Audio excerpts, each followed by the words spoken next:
principles of surveying. 5 principles of surveying. 1. Always work from the whole to the part.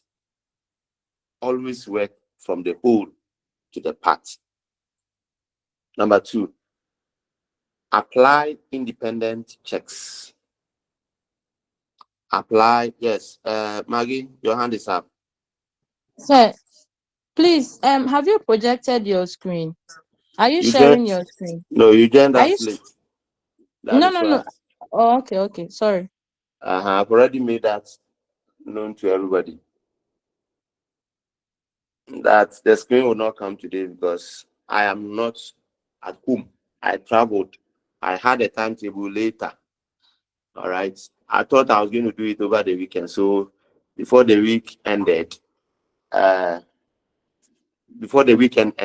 I traveled only to be given the lesson that I was supposed to teach you today. So I didn't travel with my laptop, which has the slides. So I'm unable to share. But the promise is that I'll give you all the slides from the beginning of the course up to the end. But it will come in bits, in units. Unit 1 will Okay, come, sir. unit 2 in that manner. Because it's not like you don't have any material. So I'll give you all the Okay. slides as we move on. Okay, So sir. Sorry Maggie, for interrupting. no problem. It's welcome. Okay. Cedric, you joined us very late. Thank you for coming. He is the monitor. I have started already, Cedric. Okay, Okay, no, so okay, sir. okay. I am on the 5 principles of surveying. I've given out the first 2, but let me repeat them. Oh, okay. Let me repeat them. Always work from the whole to the part. That is the first one. Number 2, apply independent checks. Number 3, locate points by measurement from 2 points of reference. Locate points by measurement from 2 points of reference. Number 4, be consistent in the work. Consistency of work. Then the last one is keep the required accuracy in mind. Keep the required accuracy in mind. Okay, so I'll take them one after the other and then take you through. The first principle is that always work from the whole to the part. We are teachers, we are supposed to teach from simple to complex, from known to unknown, and so on. But here we are saying that you have to work from whole to the part.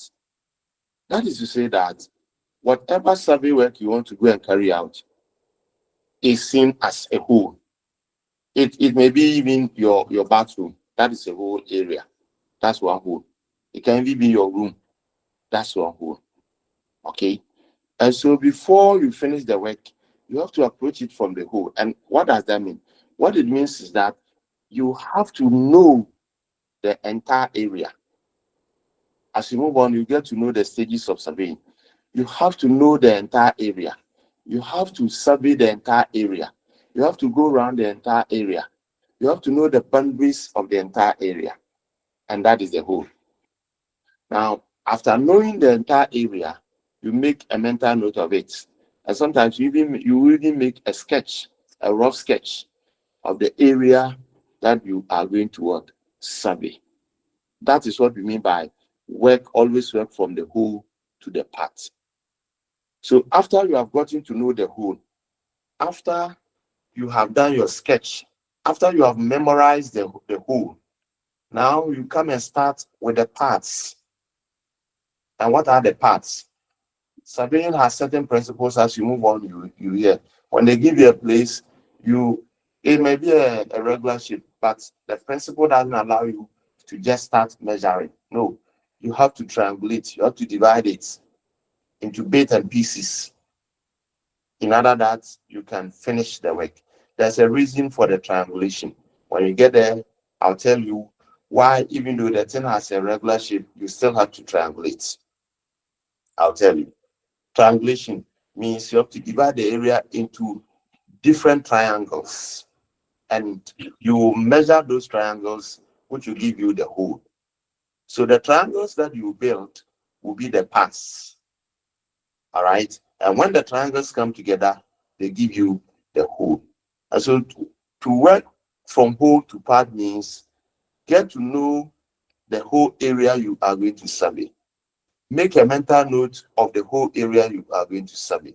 In fact, you can even make a sketch to guide you before you start the pass. And I told you what the pass are.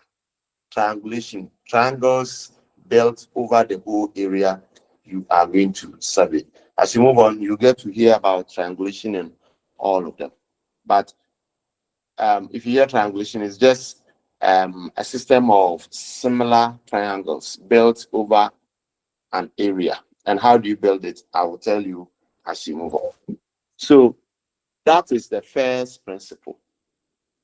Second principle, apply independent checks.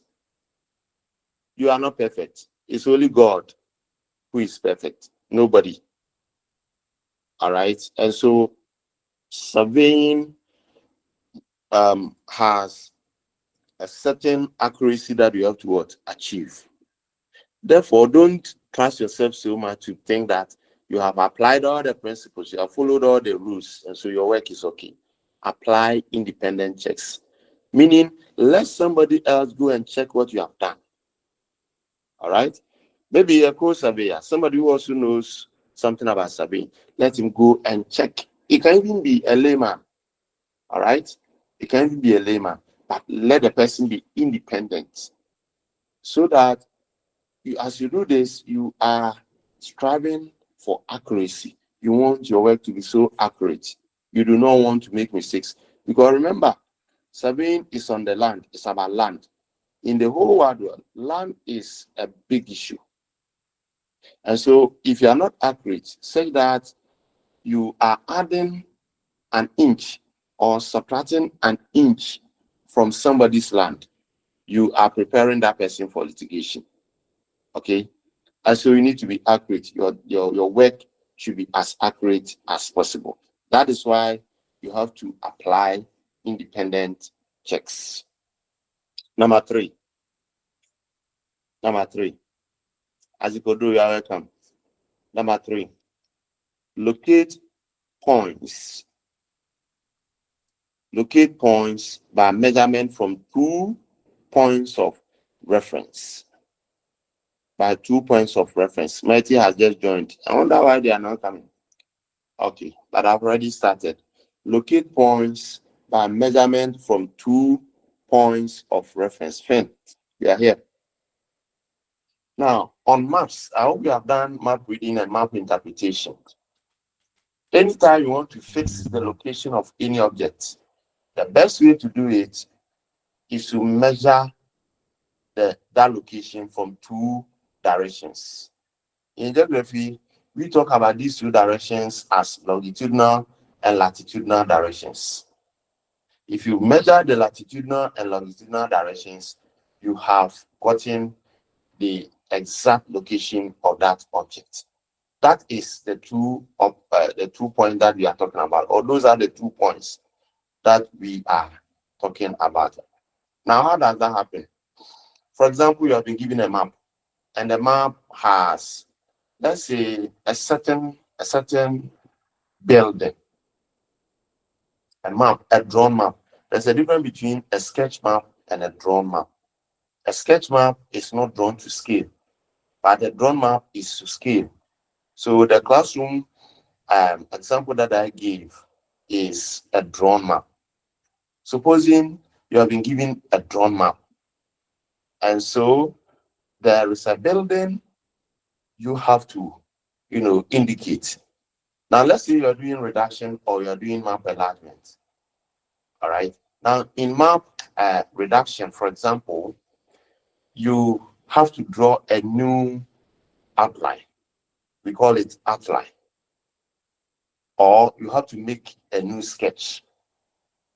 That is from the original map you were given. And maybe in the question you have been told to fix that building on your sketch. You have been told to fix that building on your sketch. How are you going to fix it? A building may be a point something, a point symbol might be a point symbol. So you can measure and get it straight away without doing the grid or the squares. So how do you do? How do you do it? You go onto the original map given you, measure that object either from the top of the map to that object, or from the southern part to that object.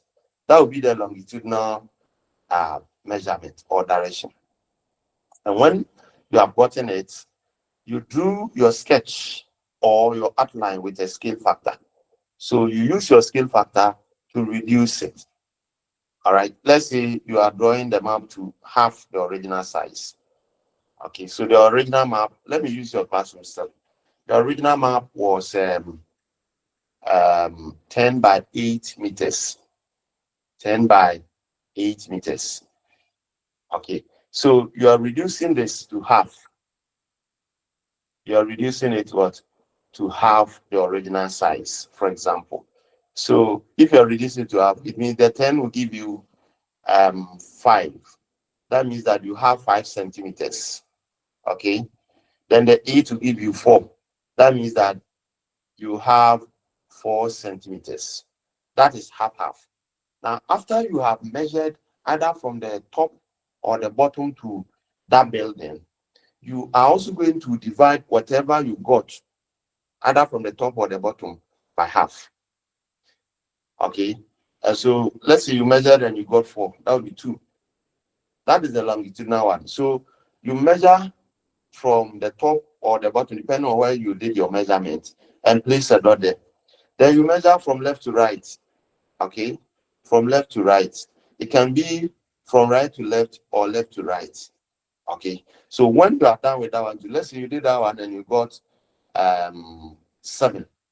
If you divide 7 into 2, you have 3.5. So maybe 3.5 centimeters. That is the length. Okay, so with these 2 points, you'll be able to fix exactly the location of the building, which is on the original map, on your outline.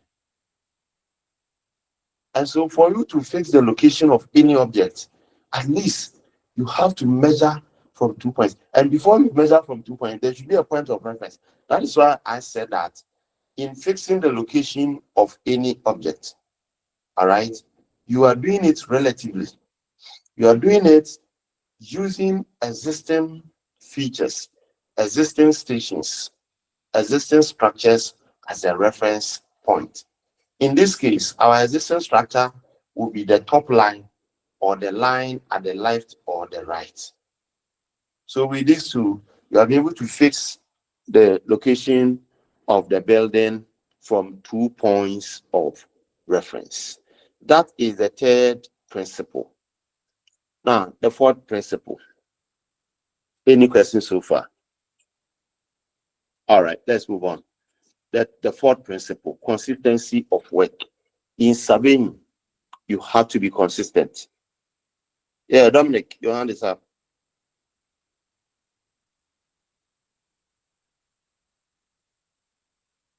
Dominic, unmute and talk. Okay. Okay, so the fourth one, consistency of work. You have to be consistent as a surveyor. All right. Know your system, know your style, and keep to your style. Don't look at how somebody did it. If you give 2 masons a building to put up, they will approach it from different corners, different angles. So, surveyor, know your own style. That is part of the consistency. Number 2, use consistent instruments. Don't start with instrument A. Let's say tape measure. All right. Now there are so many of them. You can have the inval one. You can have the steel one. You can even have the metal one. You can have the fiber. You can have the clothes, so many. Now there's the one the one that is common. So which one are you using? Be consistent with your instruments so that you don't measure line AB with one tape measure and measure line BC with another tape measure. Okay, because they were manufactured by different manufacturers, and the probability of them not having the same standard is high. So if you keep changing it, you are going to have issues with your measurements.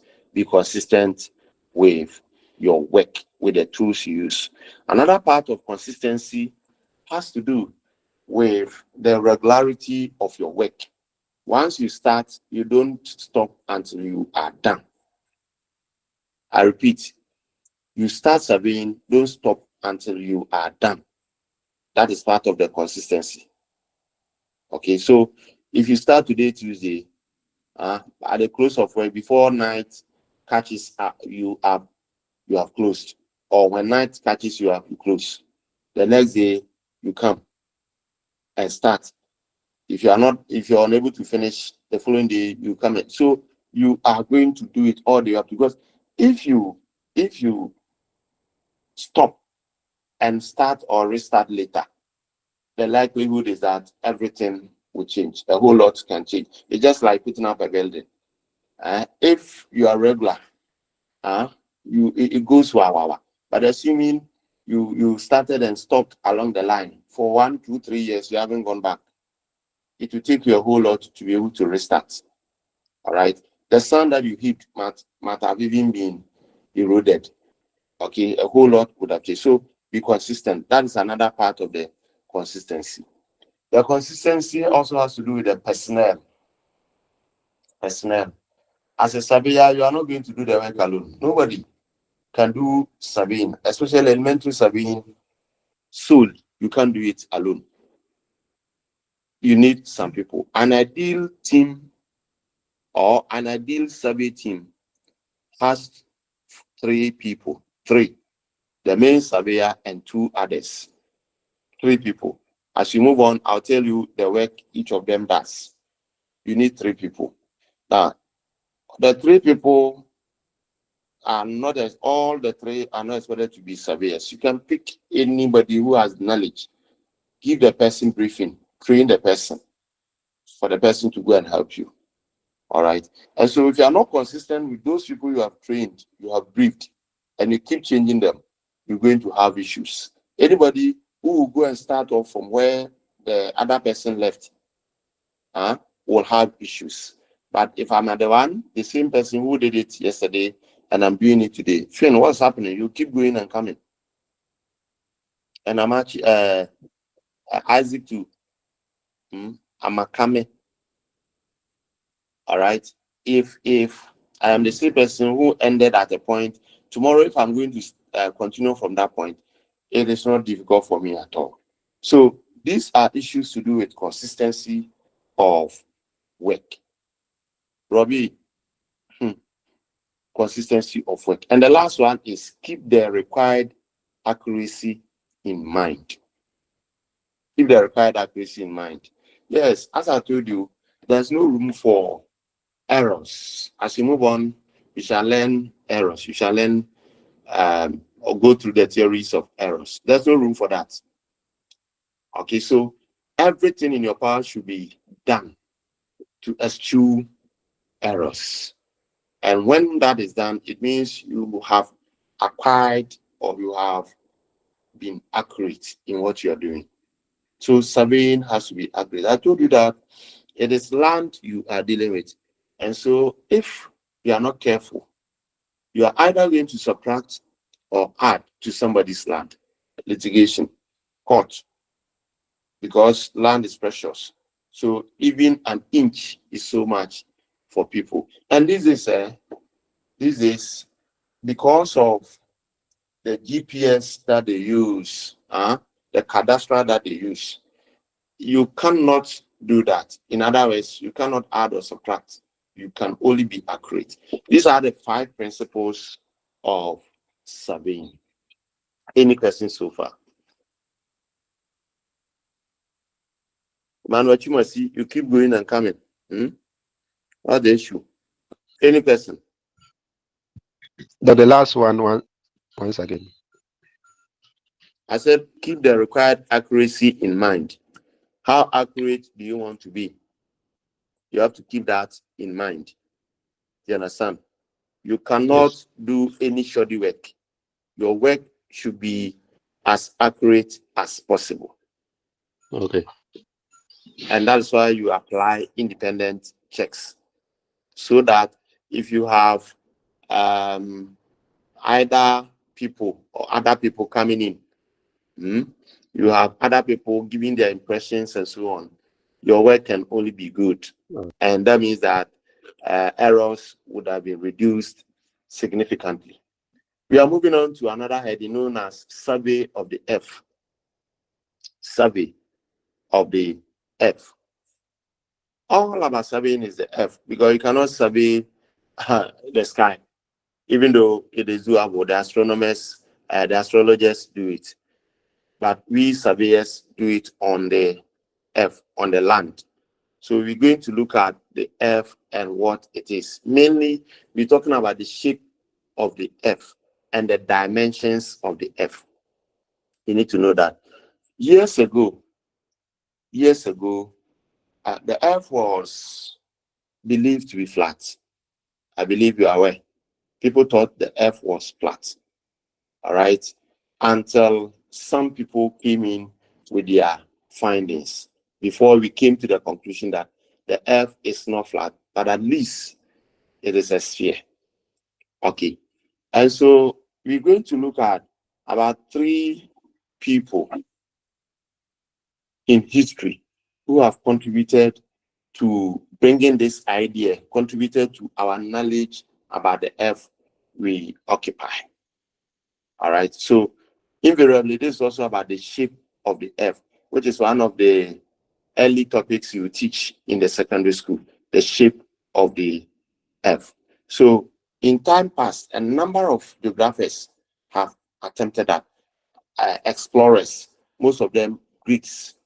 When you start geographic thought, you come across so many of them. I think in your last semester, you do geographic thought, your last semester. Okay. So you look at a few of those people who contributed to the knowledge we have about the Earth we occupy. The first person to mention is Aristotle.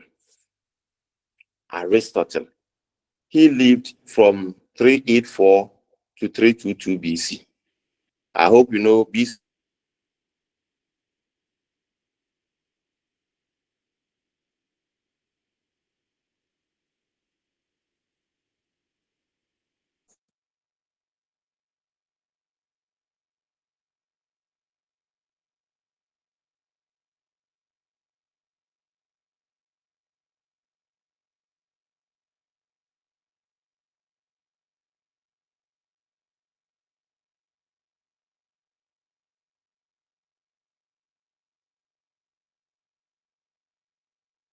Before Christ.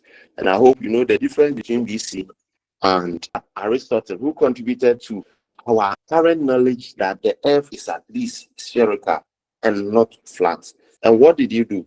One, he observed lunar eclipse. All right, he observed lunar eclipses and realized that the only object that could suggest a circular shadow was a sphere. That was his first contribution. And what does this mean? What Aristotle is telling us is that, you have eclipses. We have lunar eclipse and solar eclipse. I hope you know that.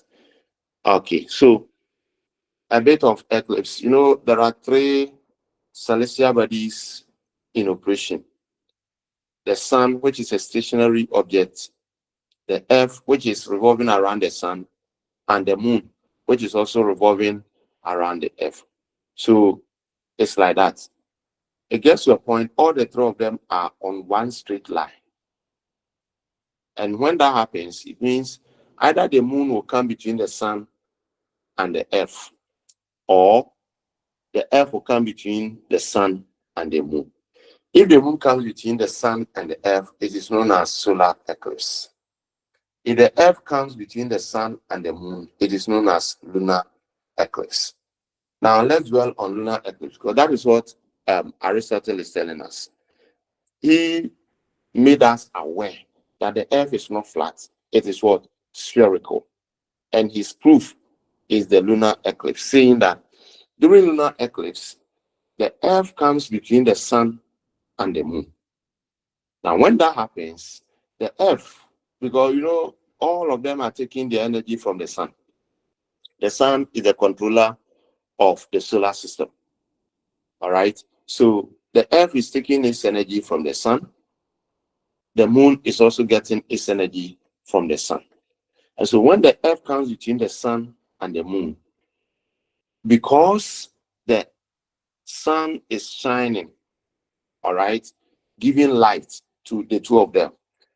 And because now the earth has come between the sun and the moon, the earth will cast a shadow on the moon.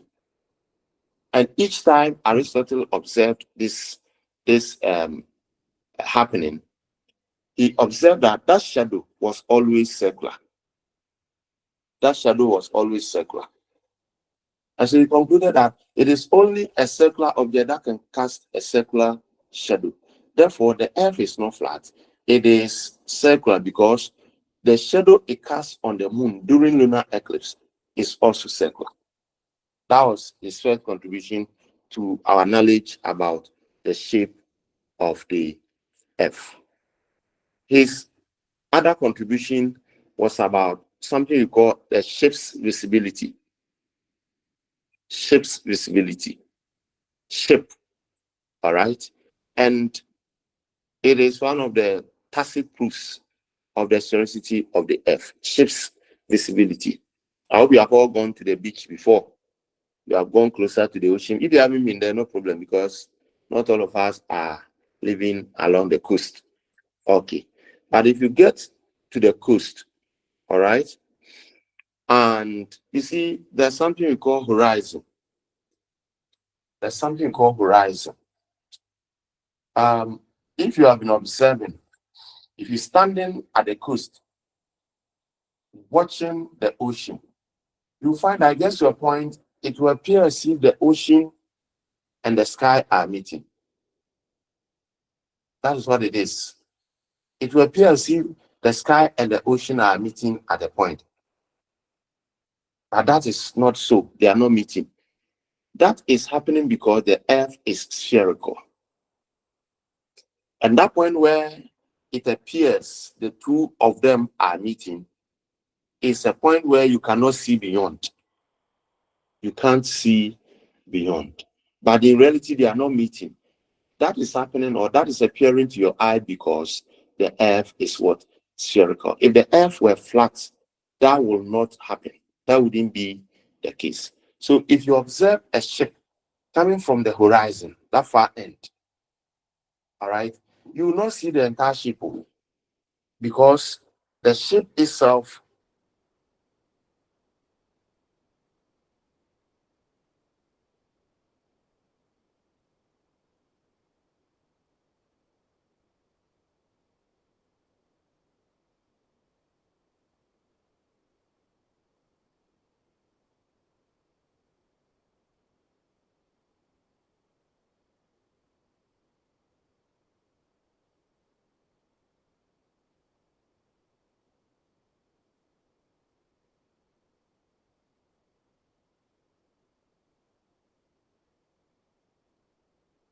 here with the surrounding sea, something called mast, M-A-S-T. Every ship has a mast. It's more or less like a flag hanging on top of. Vanessa, any issue? Sir, please, I don't know if it's coming from my end or everybody is experiencing. It seems at times you go off. That's why I go and come. Yes, sir, it's I don't true. know if Well, everybody is experiencing or only me. It's true. I'm having it here too. well, Along the well, line, well. you go up. Let's It, say it, Yeah, it, so it, that it might not. like 5 seconds, 10 seconds, and you come back. I'm not feeling it that way. Maybe You know what? When the call comes, It's just like making WhatsApp call. When a regular normal call passes through, momentarily it blocks the WhatsApp call. You understand? So after a few seconds, the WhatsApp call will bounce back. Meanwhile, the call will still be there. That is what is happening. A call came through not too long ago. So Vanessa, that is it. And I paused. I paused. I paused because I know it was going to prevent you from hearing me. But after a few seconds, you could hear. Okay, so still on Aristotle, I'm explaining his second observation, which makes us or give us the idea that the earth is spherical. So he said that if you watch the ship, which is gradually coming from the horizon, that far end, you will first see the mast of the ship. And the mast is more or less a flag that is hanging, a pole, long one. And that is it's an indicative of something. They have a reason for putting it there. So that is what you see first. You will not see the entire ship. And you will not see the entire ship because the earth is what? Spherical. What happens to the entire ship? Has it disappeared? Has it drowned? No. It is still on the surface of the ocean. But the point is that the ocean water and the ship proper have merged. It will take some time. So gradually, as the ship comes closer, then you begin to see the entire ship gradually. If the earth were flat, you would have seen the ship, all of it straight away. The same thing if the ship is moving away from the coast. As it moves, you see the ship, actually, the whole of it there. You call it the hull, the entire hull. But as it moves away from you, you lose sight of it, and eventually you only see the mast. If the earth were flat, the ship and the mast would disappear at the same time. But because it is spherical, the ship would disappear first before the mast. So these are the two contributions of Aristotle to the shape of the earth. Let's go to another geographer by name Eratosthenes. This name is a mouthful. Everywhere it troubles me. Eratosthenes. He lived between 276 and 194 BC. Eratosthenes. And I was asking whether you know how the BCs worked and the ADs. BC, they subtracted from the years. AD, we add to the years. Okay, 1 year ends, we add it. So you are in 2024. It ended and we added it to get 2025 in that manner. But for the BC, they will start from a high point. Let's say they are starting from 3000 BC. Then they will be coming. So all those of you who are living around the time they picked that 3000 BC, you are living in 3000 BC. Okay. If 1 year ends, they subtract. So they will have 2999 BC. If another year ends, they will subtract. They will have 2998 BC in that order. That is why all the years that come with BC have a bigger figure before a smaller one. Look at that of Aristotle, 384 to 322. Eratosthenes, 276 to 194 BC. Okay. Now, what did he do? Eratosthenes was the first person to create a reasonable, accurate map of the regions and the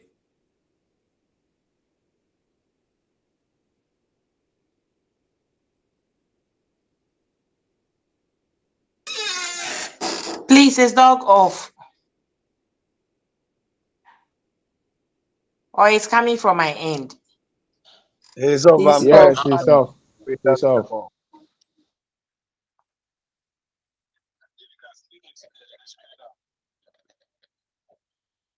Yeah, I can see the screen. Eric, please, which video? that we have. But He Vanessa, created it's a different call. Please, okay. is he showing the screen? Okay. I'm not seeing the screen. Abdul No, Rahman, please, you join later. please, Don't come please. and disturb us. Abdul Rahman, Please, you will it's join not. later. Please, not. I'm not talking to about the lectures. It's a different thing altogether. Uh-huh. Okay, so let's continue. Let's continue. So, please unmute. Mute. Let's continue. And this is I'm taking them one gradually because you need to get this in the sense. So he created the maps and accurate ones for that matter. And then we go to another person by name Ptolemyos. All he did was to copy, latch on to the work done by Eratosthenes. So I would say Ptolemyos was the student of Eratosthenes because he enhanced, that was what the work he did. He enhanced the work done by Eratosthenes. That was all he did. So these three people contributed to the shape of the F. Now let's look at the dimensions of the F. Now, based on this, before we even go to the dimensions, from the work of Eratosthenes, from a sphere, later other words were coming into the description of our F. At a point, they said it was flat. Another one said it was egg-shaped. Another one said it was spherical. It was this man called Ptolemyos who brought in the word known as ellipsoid. Ellipsoid. All right. So if you have met that word before, it was first used by the man known as Ptolemyos. He said the Earth is an ellipsoid, or an oblate spheroid, or a geoid. Okay. When I give you the slides, you see all these words in there. But let me explain what an ellipsoid is, how an ellipsoid looks like. All right. Now, demonstration. Find a rubber.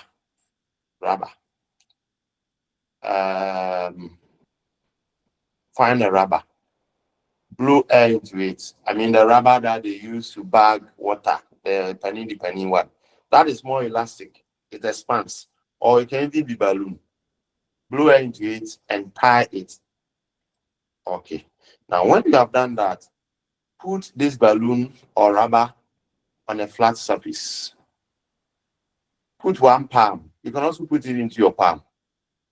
Put one palm on the top because now it is sitting on a flat surface or your palm. So put the other palm on top of it and start pressing it.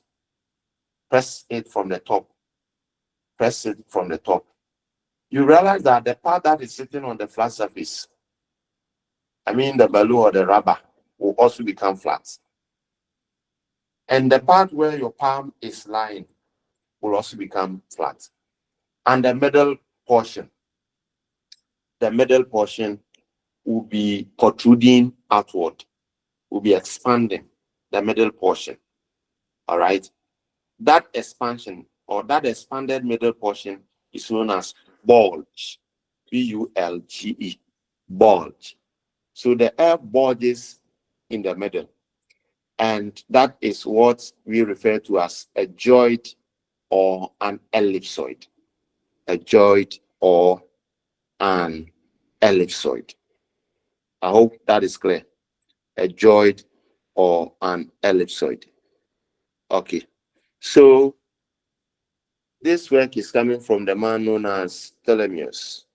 From there, we go and look at the dimensions of the F. The dimensions of the F. You look at the equatorial dimensions and the polar dimensions. You see, because the F is not a complete sphere, each time you want to talk about the dimension, and here we're talking about the size of the F, you cannot get exact size of the F because if you measure it from top to down, it gives you a different figure. And if you measure it from left to right, all around, it also gives you another figure.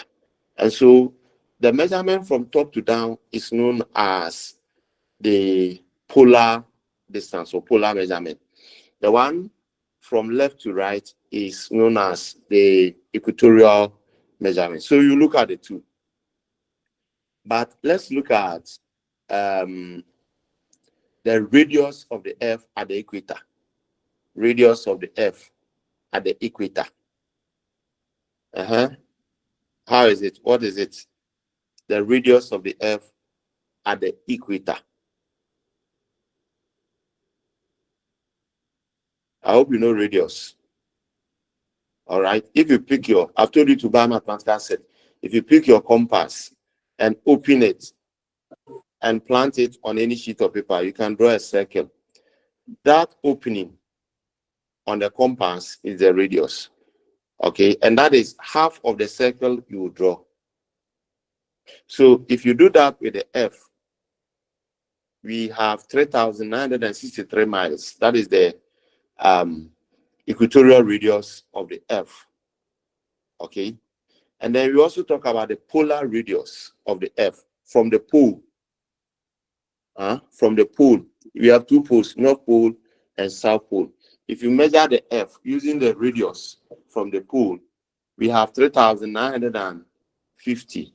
So if you watch, you will find that the equatorial radius is a bit higher than the polar radius, all because the center of the Earth, the middle part of the Earth, is expanding outward, is protruding, is bulging.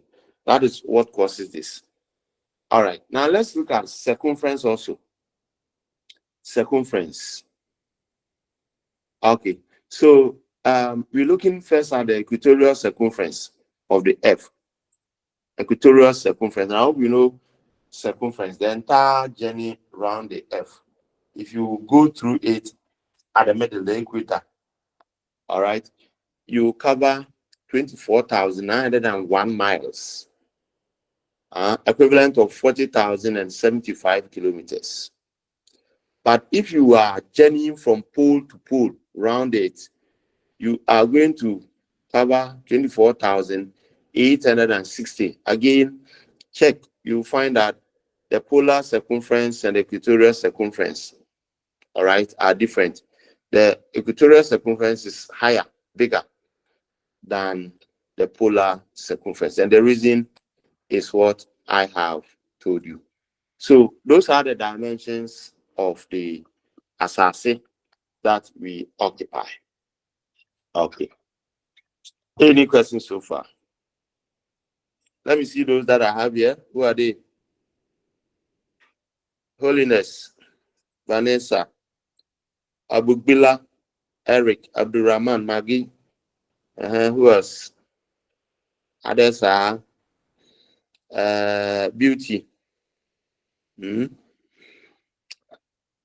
Alex Abba, Ania Tales, Apia Kubi Elijah, Apusiga Daniel, Benon, Emmanuel, Ebenezer Pukwa Mwa, Ellen Obin, Emmanuel Doy or Doy. Emmanuel Doy, you are appearing twice. Emmanuel Chumasi, Eric, Holiness Agenda. Hey, Masa, is that your name? Manu Simon, Margaret Chre, Michael Finn, Mohammed Ibrahim, Nyame William, Eliasu Aloriba, Pius Atambiogo, Seshima Kiel, and as I mentioned, Vanessa is also here. So these are the people. Nakia keeps going and coming. I don't know what he's doing with this app. These are the people I have. Does any one of you have a question?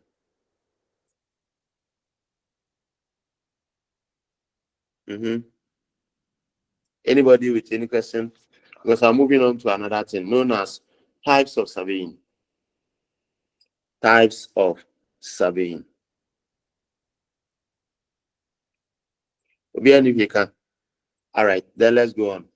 Types of surveying. Okay, so we are classifying surveying. We are categorizing them.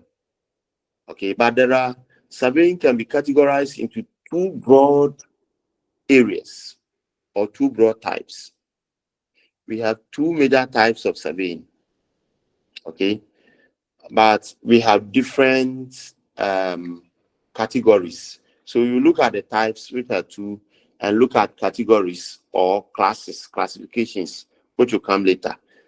The two major types of surveying are geodetic surveying and plane surveying. Geodetic and plane, Plane. And the geodetic is GEODETIC, geodetic surveying. All right. So what is geodetic surveying? As the name implies, geo, okay, geo means earth. So it means that you are invariably measuring almost the whole earth or a sizable part of the earth. Therefore, geodetic surveying is that type of surveying that is carried out over a large part of the earth. Over a large part of the earth. Because as we move on, you hear that the elementary surveying we're talking about doesn't cover a bigger area. But if you are doing geodetic, it means you are doing it over a large part of the earth. All right.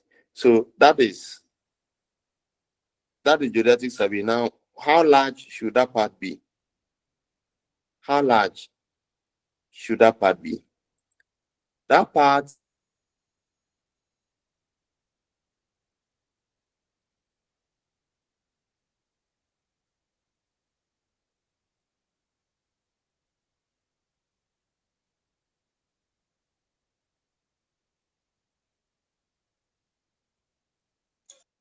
Please, is he off again? Yes, he is off. Yes, he is off.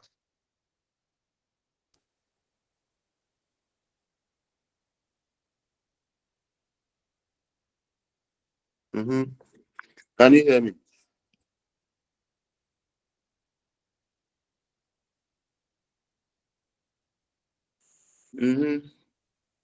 Anybody? Yes, sir. We can hear you. Yeah, Willie. Do you have an answer? Yes, I know you can hear me. Okay, good. How long is a kilometer?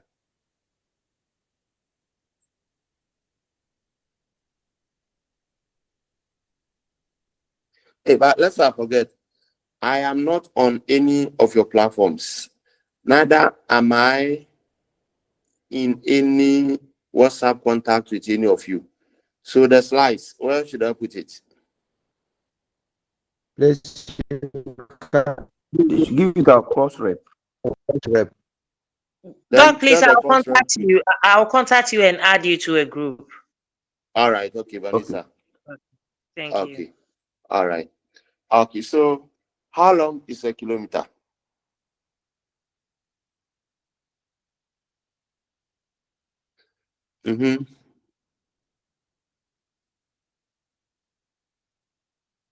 How long is a kilometer?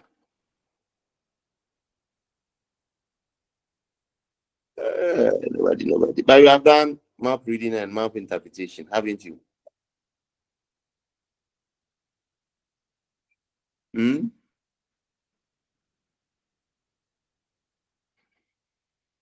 Ilyasu. 100,000 centimeters. Hey. 100,000 centimeters. Okay. That is true. I thought you were going to say 100,000 meters. That's why I shouted.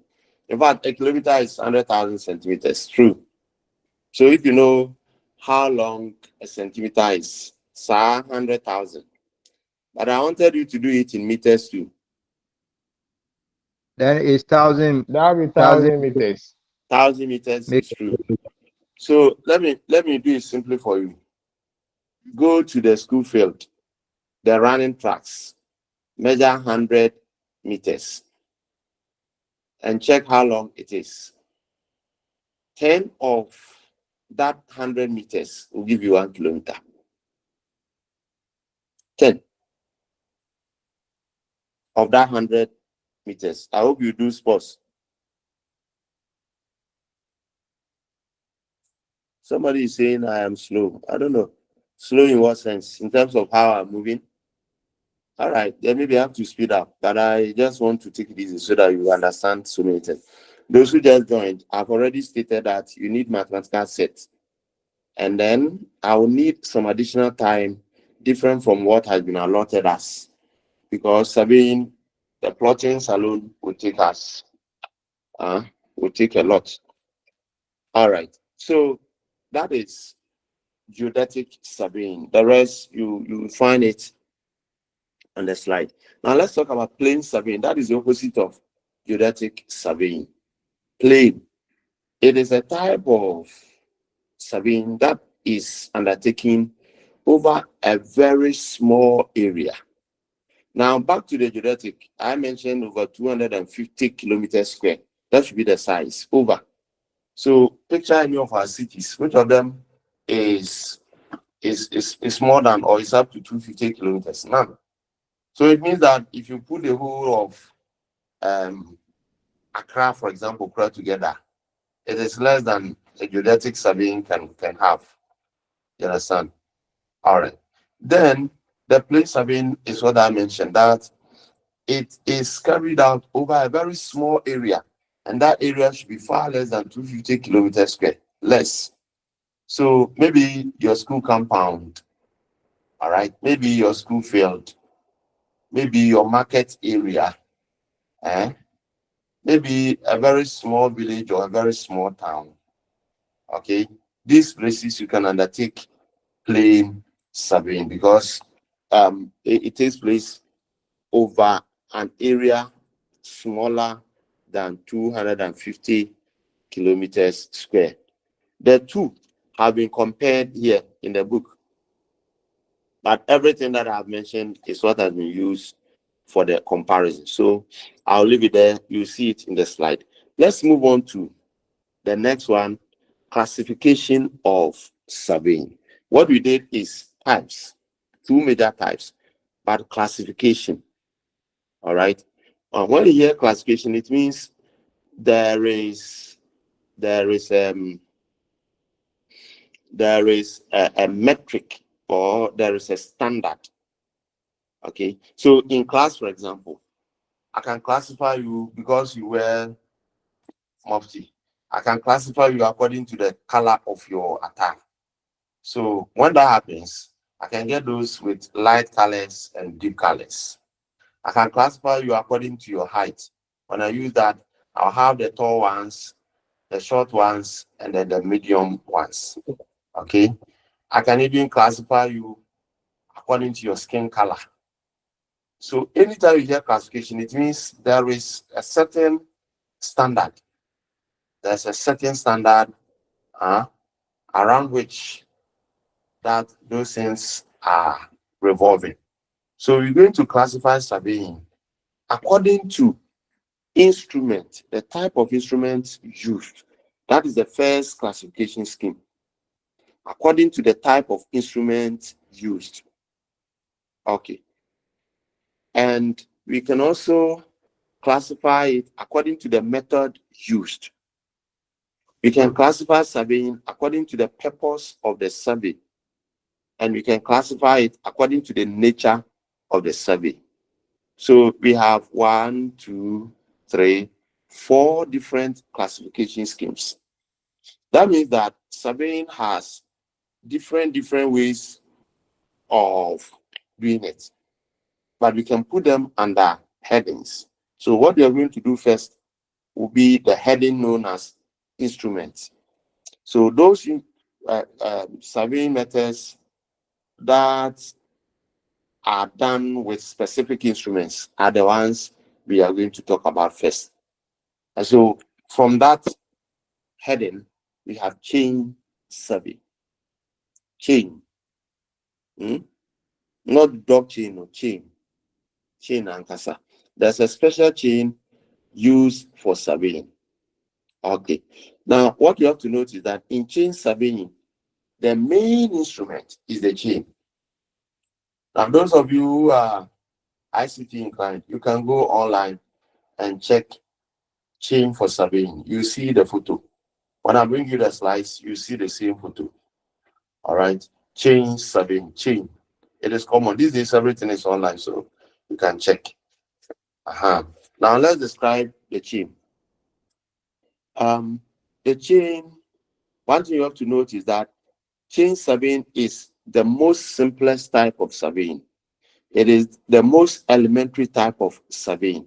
It is the most basic type of surveying, and it is the most fundamental type of surveying. That is one. Number two, in chain surveying, we measure only lines, straight lines.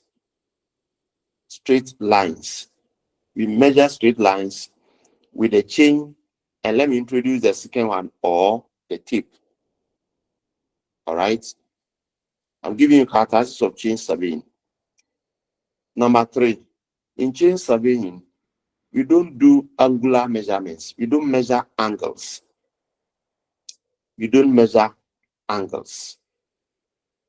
We measure only straight lines. So angles that come with degrees, no. Ours is a straight line. If the line is curved, as a chain surveyor, you have to, change that curved line into a straight one. And there's a way to do it. If you have even a circle, you can break that circle down into straight lines by cutting it into pieces. And so we measure only straight lines. That is what chain surveying is about. But let's look at the chain. Let's describe the chain. After that, I'll tell you the types of chains that we have. One, our chain it is a steel wire. That is what you have to know. It is made of steel wire. I'm happy to say that I have the very chain that you may see online. Of course, it belongs to my school. All right. The standard chain used in chain surveying, I have it where I stay in Kumasi. It belongs to my school. Okay. So it is wire. What I have there is brass and copper put together, so it doesn't rust. Okay, I have taught in my school for about 17 years. I went to meet it. It is still as it used to be, so it doesn't rust. It is steel. It is metallic. Okay. Now the chain also has it has what you call links. It has what you call links. A link is more or less a bar with loops at the end. If you have gone online, you see what I'm talking about. A bar with loops. Loop means it is curved at the ends. It has lengths. Then it has rings. Okay. There are rings that are connecting the links because every link is curved at the end. And so we use rings to connect the links. All right. That is another thing you have to know. The chain has brass handles, what you call brass handles. Two of them, one here, one there. It has brass handles. Okay. And it comes in two different types. So there are two types of chain, but each of them has this, just that the measurements are different. Each of the two. So there are two types of chains that we use in chain surveying. The first one is known as the engineer's chain or the surveyor's chain. The engineer's chain or the surveyor's chain. The second one is known as Ganter's chain. As if you are spelling hunter. This one is G. Ganter's chain. These are the common ones that you use. All right, now let's look at the engineer's chain. How does it look? I've already told you the parts of the chain. It has links, it has rings, it has handles, and there's one thing I forgot. It has tags, T-A-G-S. We call them brass tags. Brass tags. After describing the chain, I'll tell you what the tags are used for. Tags. Those of you who have gone online, you see that some of them resemble pear, some of them resemble fork, and so on. Some of them even resemble God. I'm not talking about Nyankopon, G-O-U-R-D, God. God, and so on. Those are the tags Now let's describe the engineer's chain. The engineer's chain is supposed to be 100 feet long. What I have is also 100 feet long. Okay. Because it is 100, every length is 1 foot. So it has 100 lengths. It has 100 lengths. If it is 100 feet and it has 100 lengths, it means that every length is 1 foot long. Every length is what? 1 foot long. Now, the tag that I mentioned, the one that I said it resembles fork here and there.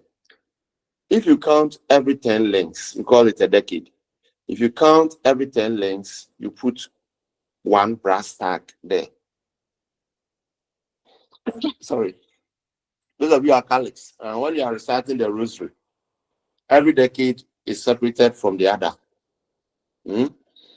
Okay, so if you count 10 lengths, you put one brass tag, and the tags are coming in different shapes. So if you know how to use it proper, you find that the first tag is different from the second tag, is different from the third tag, is different from the all of them. They differ. So that from afar, if you see the tag, you can tell how many lengths you have done. And so the tag is there to give us indication how many lengths we have done. If I see the first one, which is a simple one, I know I've done 10 lengths. If I see the second one, which looks more like a fork, I know I have done 20 lengths in that order. So that is the Ganter's, the engineer's chain or the surveyor's chain. Then we have the Ganter's chain. The Ganter's chain is 66 feet, double 6. So check the difference. Engineer's chain is 100, Ganter's chain is 66. Okay. Again, this is also divided into 100 lengths. So that should tell you that a length in the Ganter's chain or on the Ganter's chain is shorter than a length on the engineer's chain. One length on the Ganter's chain is 7.92 inches, not 1 foot, 7.92 inches. Okay, so these are the lengths, the chains that we have.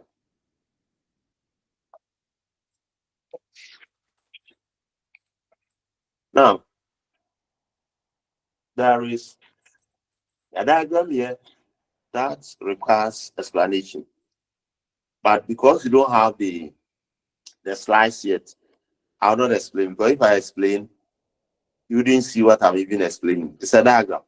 And that is a summary of chain surveying.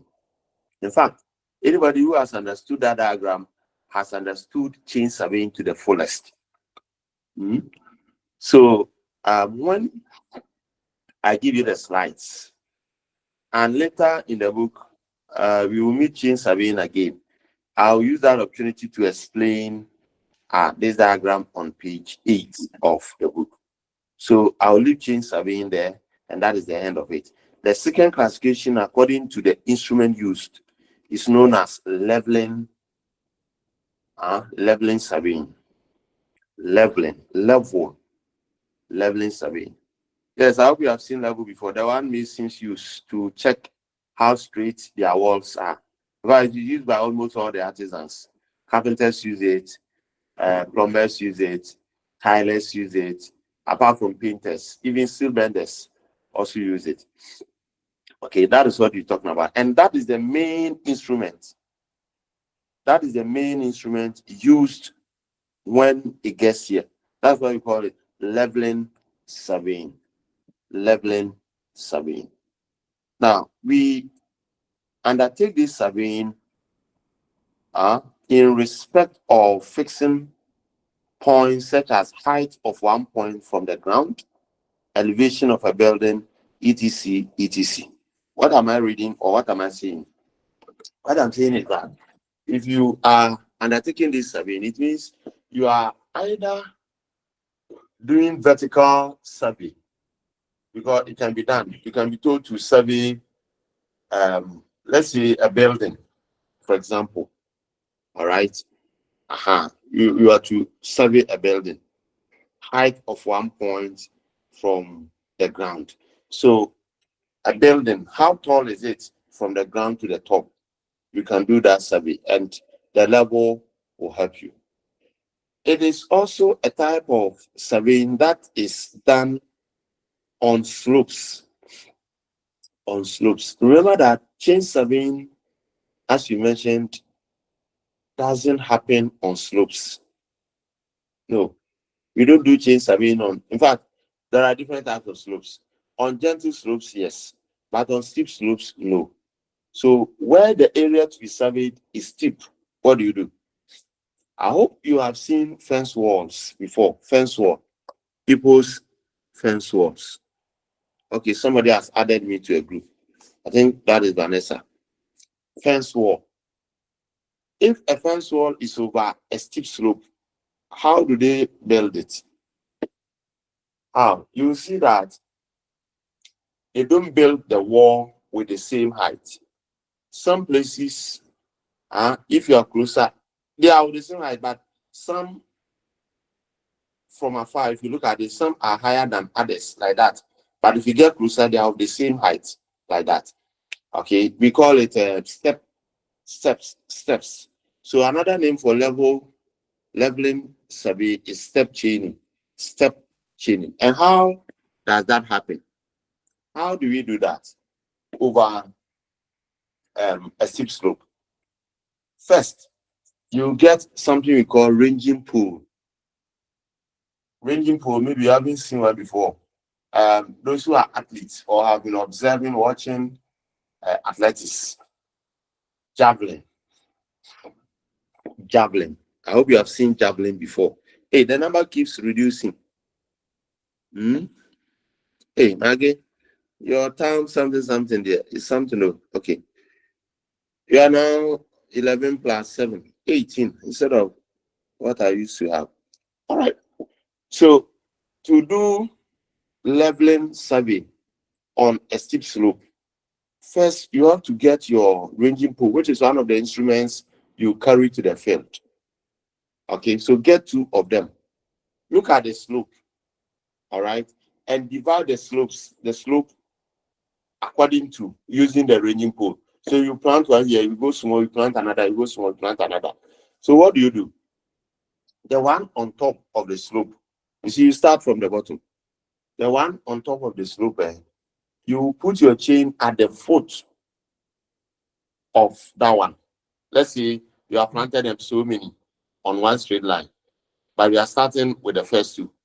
So you leave the first one, go and start from the second one. But before you do so, you want your line to be straight. So you mount a tripod between the 2 ranging poles. I've told you ranging pole is just like javelin. You mount a tripod between the 2 ranging poles. And then you put your level on the tripod. I hope you know tripod. You put your level on the tripod. Make sure the tripod is balanced, well balanced. And then you will lay your chain over the level all the way from the first ranging pole to the second ranging pole. And then you measure the distance. Okay, you measure the distance. When you are done with that first one, you can remove the first ranging pole and maybe plant it as you move on. But you will now come and sit between the second ranging pole and the third ranging pole. Mount the same tripod there, put your level on it, make sure the level is balanced, and then you lay your tape, your chain over the level. Okay, if the chain flies on the level all the way from one ranging pole to the next, you are sure you have gotten a straight line. Because I told you, if you have to use the chain, it should be straight. Then you measure and record all the way up to the end of the slope. So leveling is undertaken on slopes.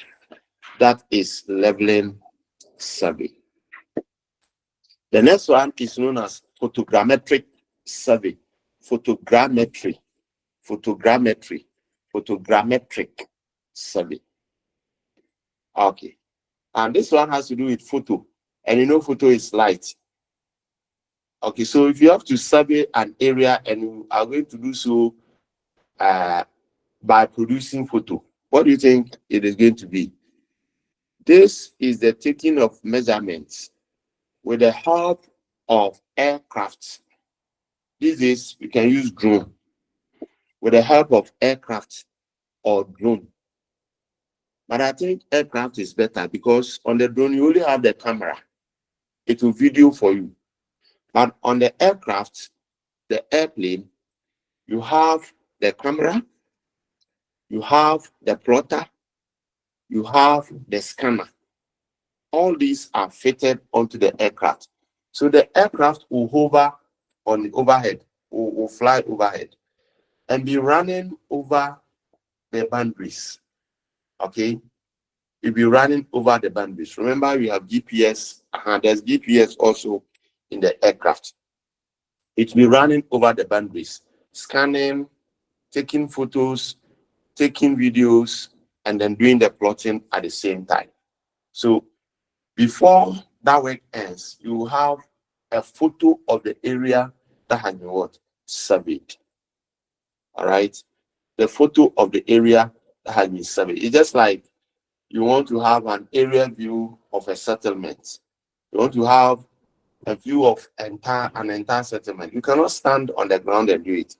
Surely you have to go overhead and do that. So that is what we do in photogrammetric survey. It is according to instrument. So here, the main instrument used is the photo. That's why we call it photogrammetric survey. Okay, that is point number 4 according to instrument. According to instrument, we have point number 4, and that is total station survey. Total station survey. Total station. The total station is a gadget, electronic gadget. Electronic gadget. Those of you have been observed. You see, as a photographer, don't just walk around, observe. If you have seen contractors, road contractors at work before, you see that they mount a certain tripod and they put a certain gadget on it, and somebody will be watching. What are they watching? They are checking the straightness of the road. All right. Now, I can also again tell you to go online. Those who are very good at that. Now, type in total station. It will give you, it comes always in yellow color. It will give you that gadget. So total station, as the name implies, is an electronic gadget that is used in doing surveying, elementary surveying.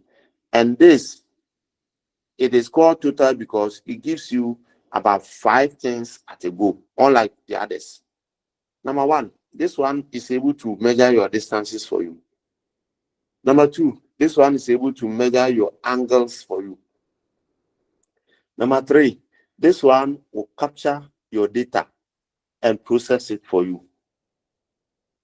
Number 4, this one will display the data for you. It is just like your phone. For example, if you take a photo or a video, all right, if you type on settings of that video, look at the number of things that will appear. The last time we checked with the phone, about 17 things will come. 17. About one photo. So it is the same thing this total station does for you. Okay.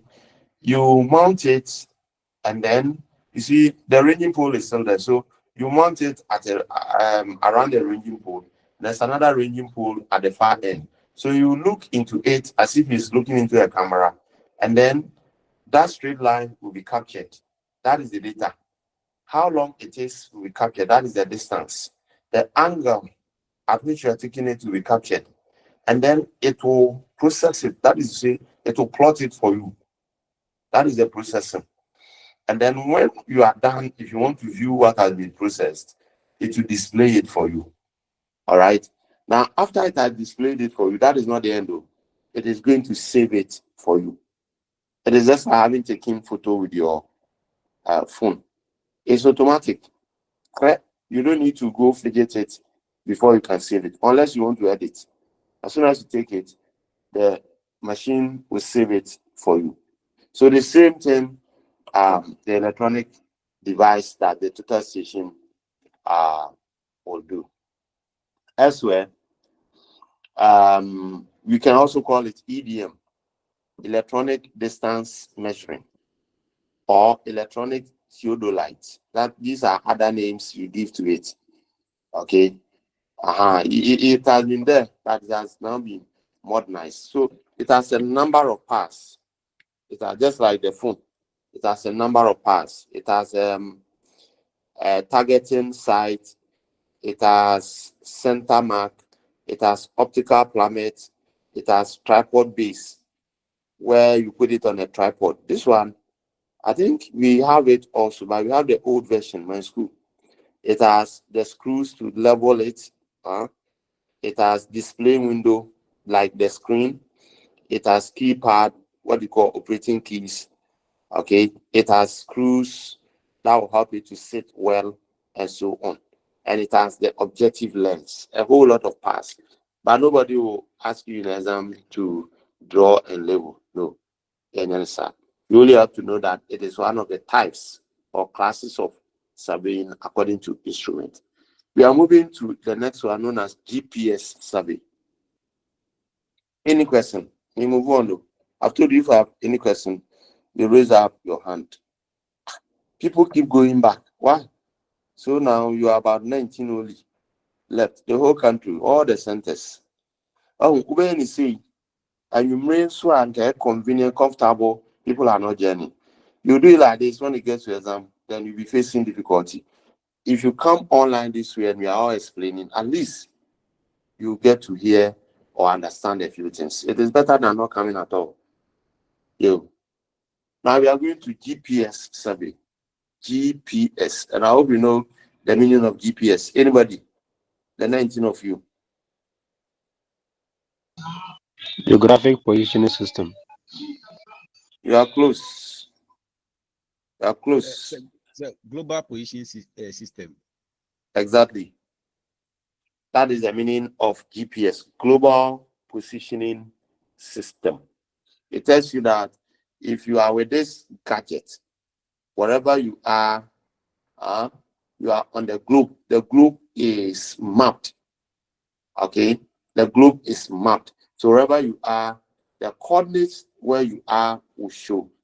Some of these phones are coming with this kind of GPS. It is what is used now in navigation.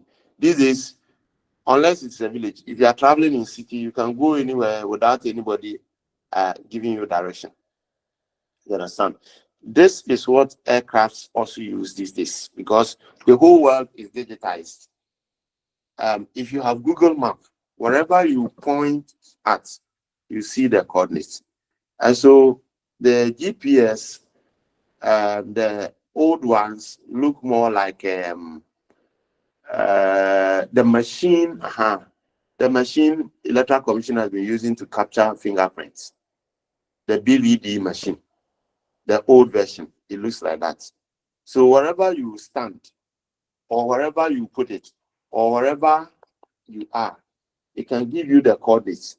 It can give you latitudinal coordinates, longitudinal coordinates, elevation, and so many things. In fact, I am using iPhone, and iPhone has a certain compass. Apart from the compass, it can also give you some of these things. So every part of the earth has longitudinal coordinates and latitudinal coordinates. Therefore, it gives you accurate figures. And so if you are surveying, for example, and you are surveying plots, because every land, nobody owns the whole earth or the whole land. Land is divided. Yours is up to this point, that point, that point. So for you to know where yours ends, okay, you can get it in figures through the GPS. It will give you the coordinates. So you can even decide not to mount a pillar.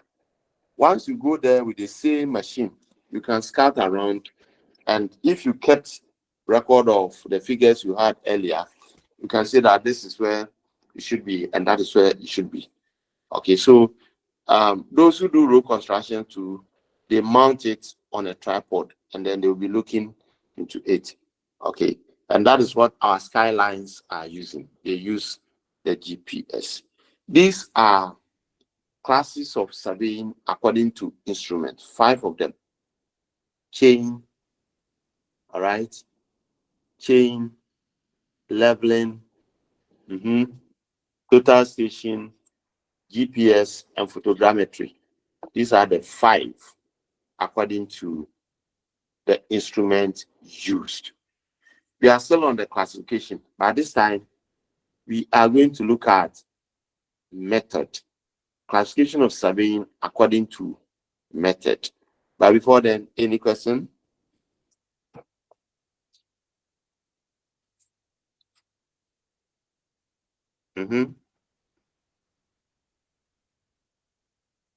Anybody with any question?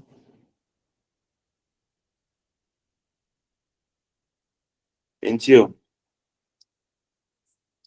anybody? Okay, nobody. So we are going ahead with the methods. Hey, Iman,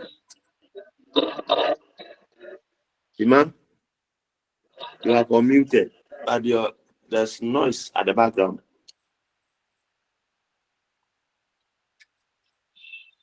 Okay. So classification of surveying based on method. Iman, your hand is up. Let's hear you.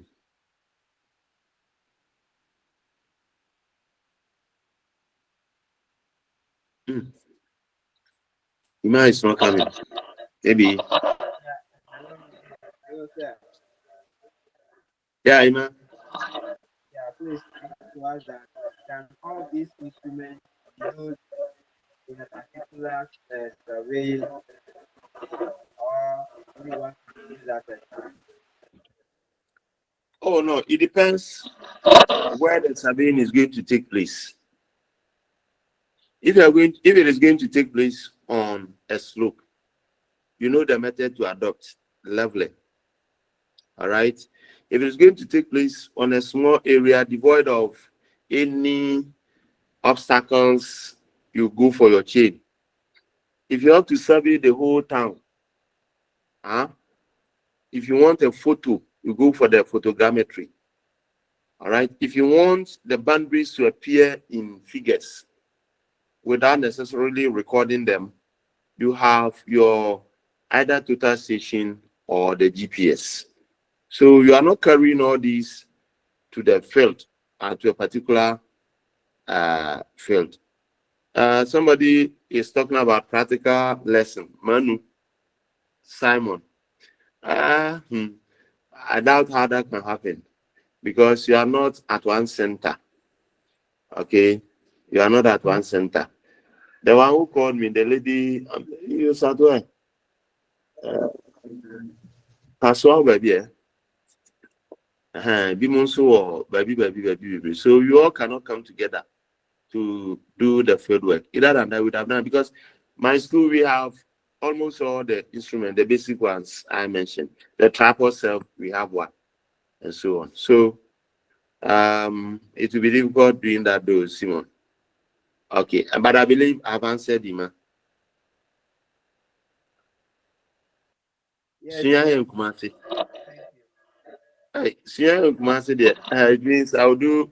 How many people are in Kumasi and around Ashanti region? You are in Kumasi. So that one day I'll let you come to my school. Abdul Rahman, your hand is up. Yes, I'm Kumas Graben, so I can come to your school. Please, Okay. your school. Yeah. Okay. If I know the school name. Okay, I teach at Prempeh College. Oh wow. Okay. So we'll be there for Where practical. people lie? Okay. Yeah, sure. Where people lie? Yeah, sure. Okay. But at the moment, I am in Cape Coast. I am doing another work for UCC. That is why I'm unable to even share the screen. So if you can come over, I can take you through a few practical lessons. Yes. All right. So we are going on to classification based on methodology. But method. say, Yeah. don't you have any practical lessons that you've recorded with your learners? Probably, maybe if you share, it will help. That would have been, but unfortunately, those that have done, if you didn't video, that would have been an excellent addition. But I haven't videoed any of them because you have too many students around you, and you are instructing them to do this, that at each point in time. So sometimes you forget some of this, but that's a very good reminder.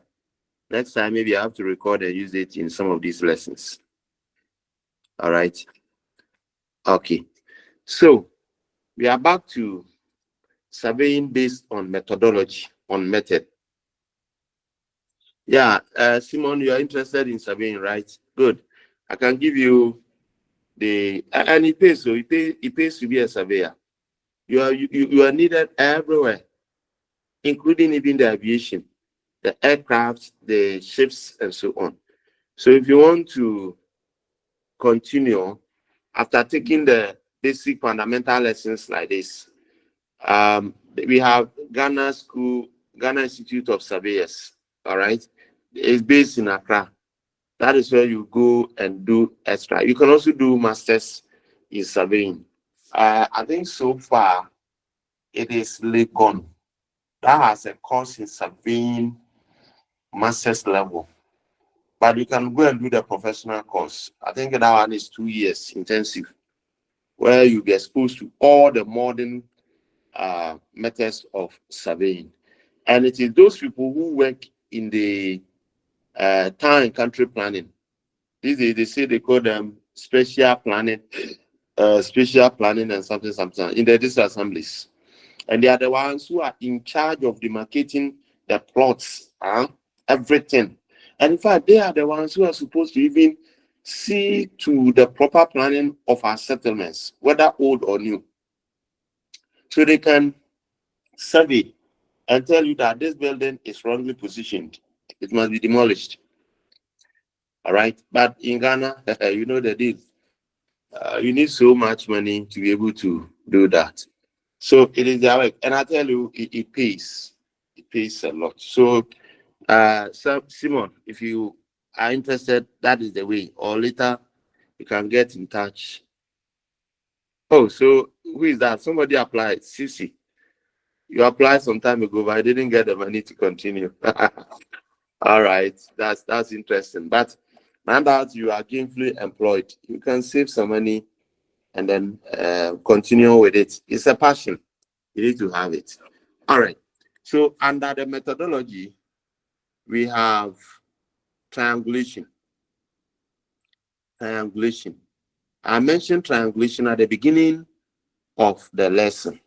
Triangulation is a method of surveying where you go to the field. You are not going to do total station. You are not going to do GPS. You are not going to do photogrammetry. You are going to adopt triangulation. That is the method. And here, triangulation has to do with building a series of connected triangles. As I told you, if you have to survey using the chain, you don't start, even though the place may be regular in shape, you don't start surveying it straight away. You have to triangulate. You have to divide the area. It can be a school field, which is a regular shape. But still, you have to triangulate. You have to divide that school field into triangles and take measurement of each of the triangles. That is what we call triangulation. I told you I will tell you the reason for triangulation. Why do you triangulate? Why must you divide the area into triangles before you survey? You see, after you have gotten the boundaries, okay, the sketch, the outline, the shape, you are not done. That is not surveying. There are objects within the boundaries. You have to show them. Okay, you have to show those objects. Now, those objects shouldn't be far away from a survey line. They should not be far away. These are all technicalities I'm telling you. They shouldn't be far away from the survey lines. at least an object should be closer to 2 survey lines. Therefore, if you don't triangulate, but rather you measure from one end to the other, the square or the rectangle, and say you are done, you end up struggling to fix the position of the objects or the features. But if you triangulate, the features should be so close to the chain lines or the triangle lines, and that will give you convenience to be able to locate them appropriately. That is why you triangulate. Take note of this. Take note of this, so that the features that you have to show on the map that you draw later will be conveniently captured without any hassle, because we don't have to take long offset. That's another word. I'll explain it. You don't have to take long offset. Offset is measurement taken from a nearby object to a chain line. So if an object is closer to a chain line whose location you have to fix, that object is known as offset. Okay, so you don't have to take long offset. It should be as short as possible. That is why we triangulate. So triangulation is a method, and it falls under classification of surveying based on methodology. That is one. All right.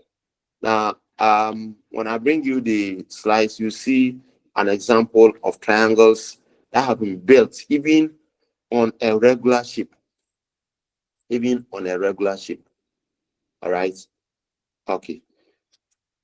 Now, that is that. Let's move on to the next one, traversing.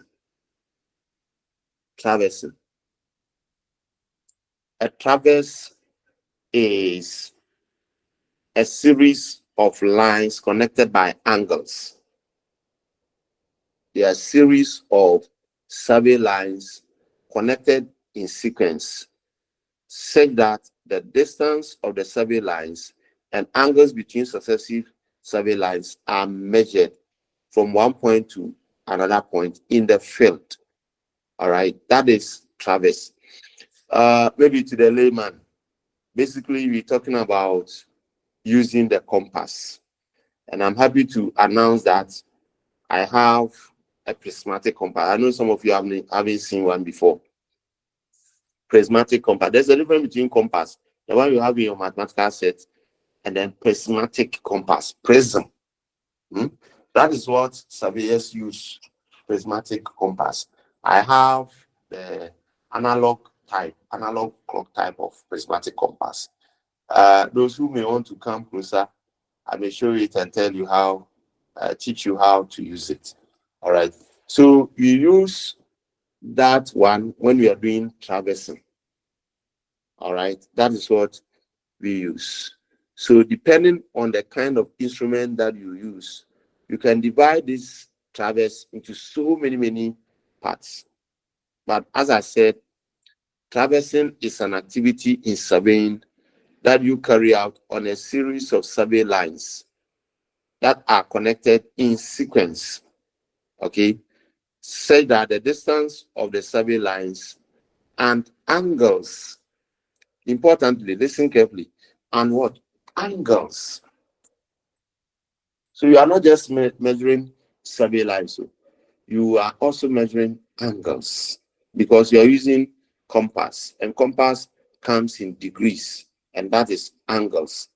So if you measure line AB, line BC, line AC, you have formed a triangle. But what are the angles between them? The compass will help you to determine the bearing or the angles. So that is mainly traversing. That is how traversing is done, or that is what it's about. You measure the distance, you measure the angle. And based on that, we have different types of traversing. We have chain traversing. Chain traversing, which means that you measure your lines with a chain and take your angles with a compass. Chain traversing. Then we have the compass traversing proper, where mainly you are using the compass, okay, you are using the compass a lot to take a lot of the measurements, but still you need to measure the distances. So the chain will come in over here. All right. Then we have the plane table traversing, which is mainly traversing done over a very small area. Anything plane is about a small area. Remember that compass traversing can be done over a larger area. All right. You can do it over a larger area because then you only need your compass to take the angles. The rest you can decide not to do it. Then we have the theodolite, as I mentioned, the total station. Okay, the electronic one that I mentioned. You can also use that to carry out this. So basically, traversing has to do with measuring lines and angles. That is what traversing is about. We have two main divisions of traversing. A traverse may be open and a traverse may be closed, what you call loop traverse. The open one is known as line traverse. So we have open traverse, which is also known as line traverse, and closed traverse. Question is, what is the difference between the two? You see, for traversing, you are following angles and distances, and that is how aircrafts move. That is how aircrafts move. Distances and angles. All right, that is traversing. So sometimes you start from one point using your distances and your angles. You go, and end at another point. You go, and end at another point. Other times you start at one point, you go and go, and then come back to the same point. The one that you went, and ended at another point is open traverse. It's open. It didn't close. But the one that you go and come and land where you started from is closed traverse. This is one of the plottings for which reason you need mathematical set. So you plot a traverse. On page 15 of the book, we have traverse legs, figures. So it is distance and bearings put together. Distance and what? Bearings put together. I hope some of you did it in your SS. So this will be a kind of revision for you. When we get there, we shall do the plotting. I'll reserve that for later lessons.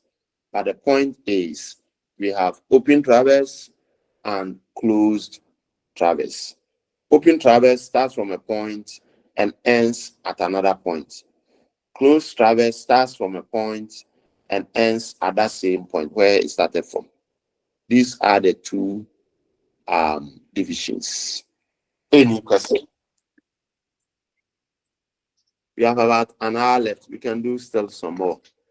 Okay. So here, the third one, under the method, we have trilateration. Trilateration.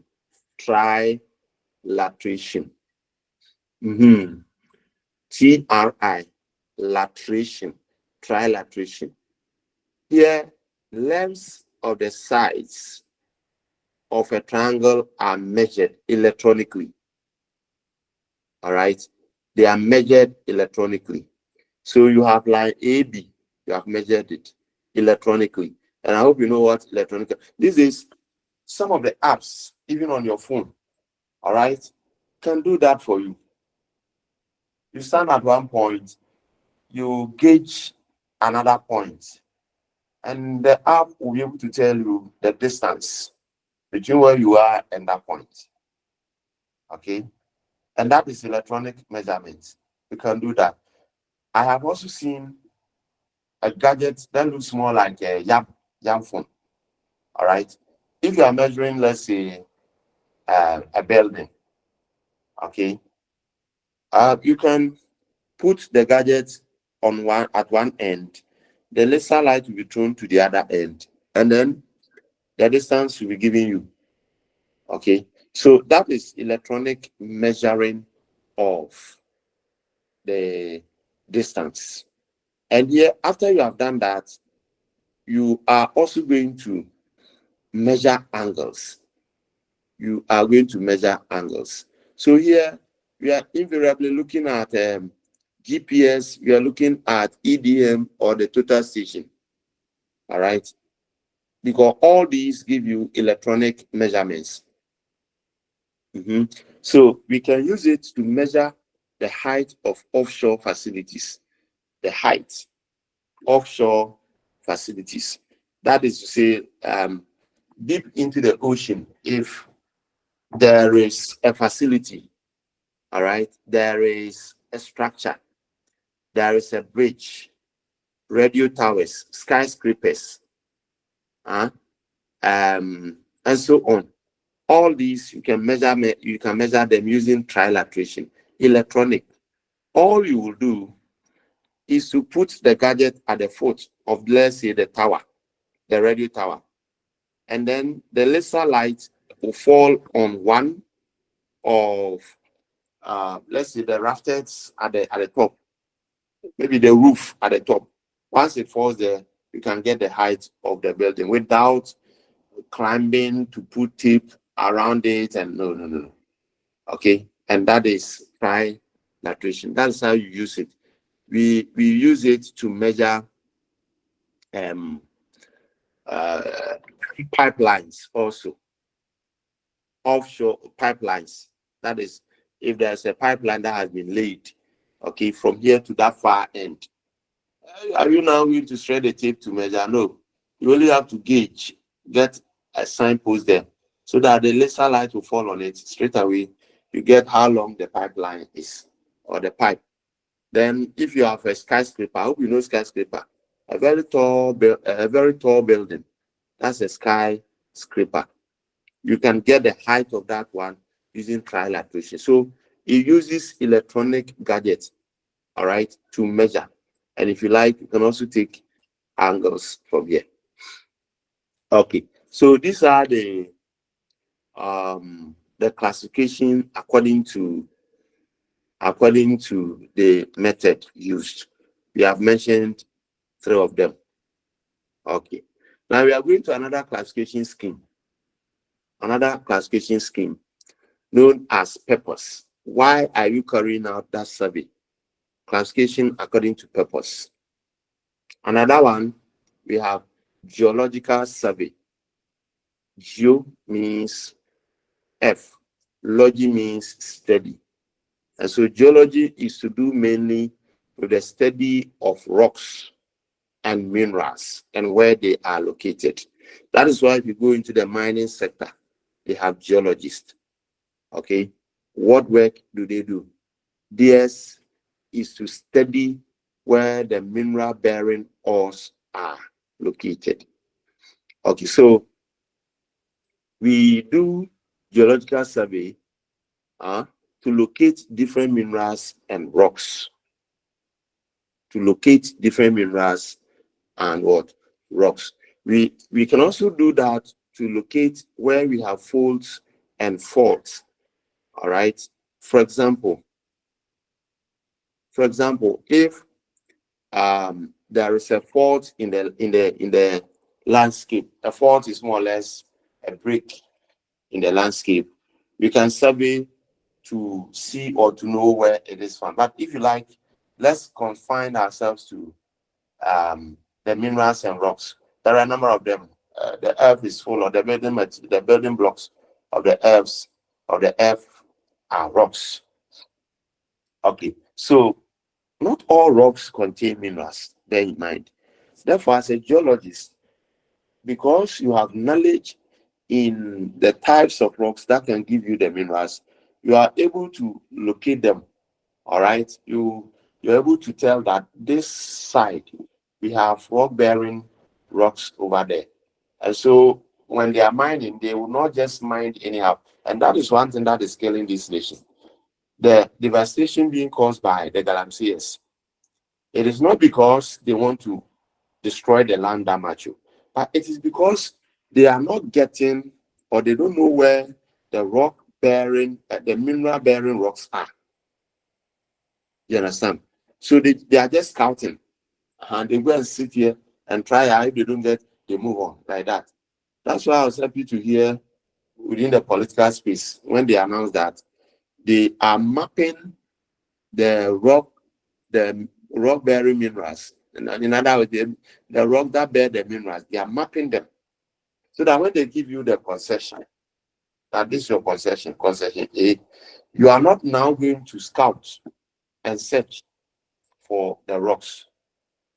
The map that will be attached to your license has the rocks. The map will indicate where the rocks are found. So when you pick them up, you go to your concession. You are not just going to clear. You know exactly where to go. You tackle it, and off you go. That is the essence of geological survey.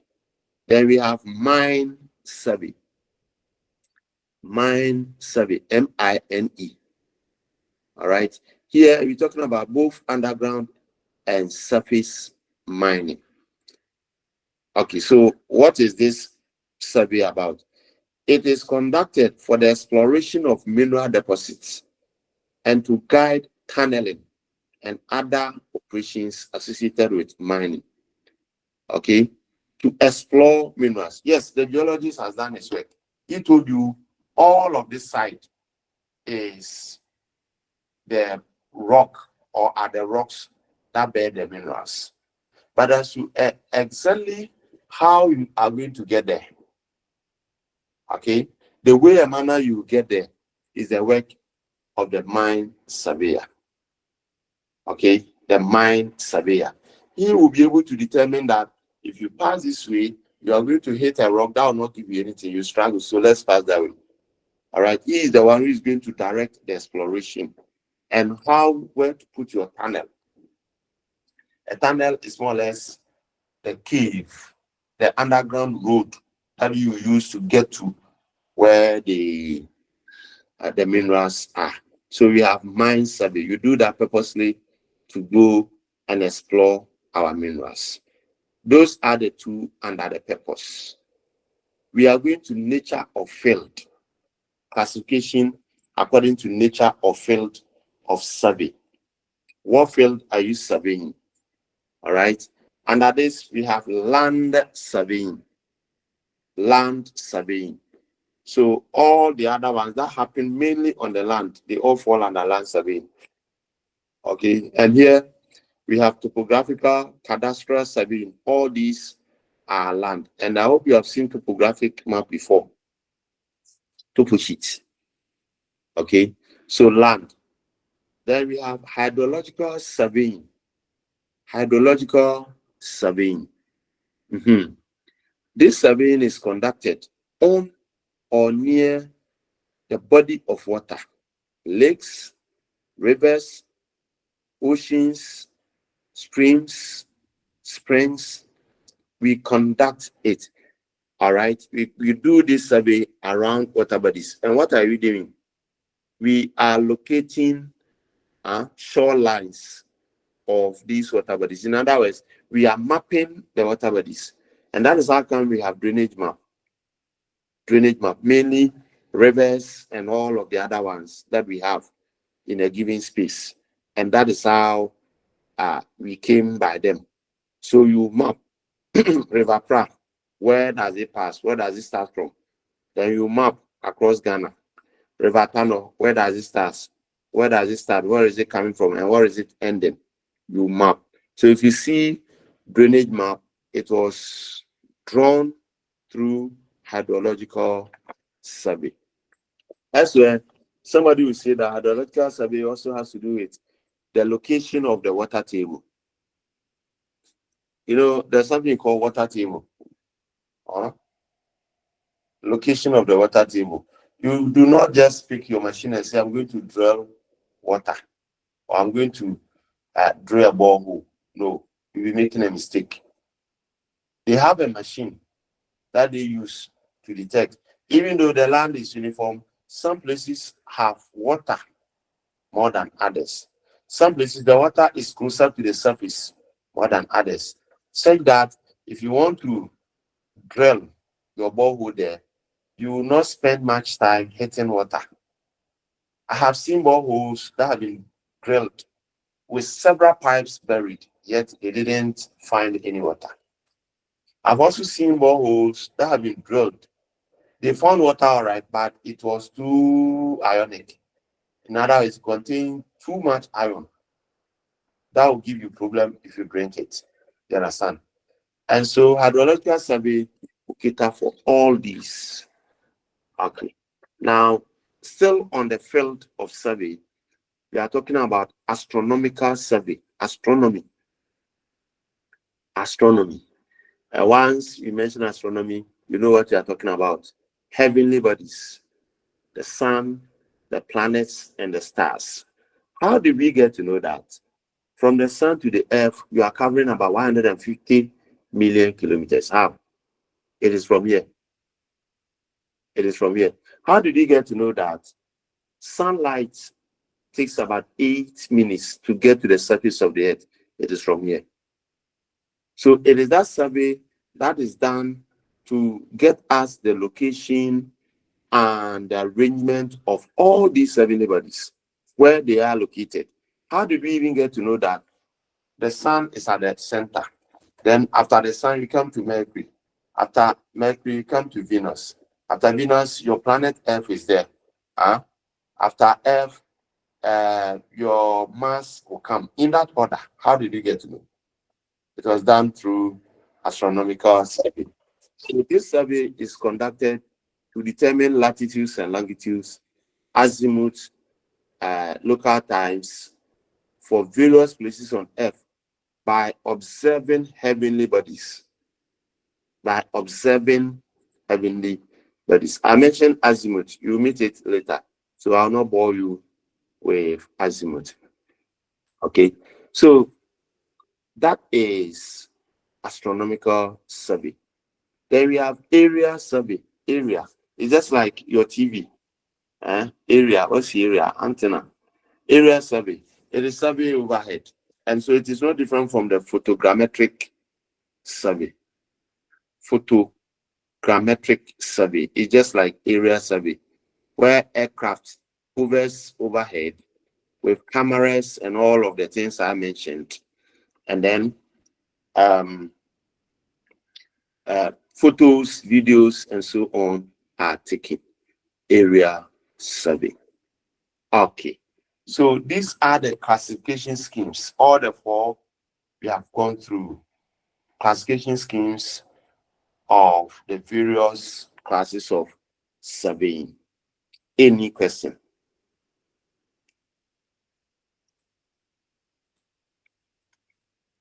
You know where we are. You do, but as I move on, any technicality that comes, I explain. All right. Anything that comes up, I explain. And those are the things that make the reading easier for you. You get the slides, all right. You read, you don't understand because you may not be part of the 20 people I have, 19 people I have online at the moment. If you don't come, you will not understand. Okay. Now we have importance of surveying. We are done with all of those. You are going to importance of surveying. Are you there? Importance of surveying. This one, do I need to take you through? Usually in normal class, I don't teach importance and those things. So, but let me mention it for the sake of the recording. 1, surveying helps us to map the earth above and below sea level.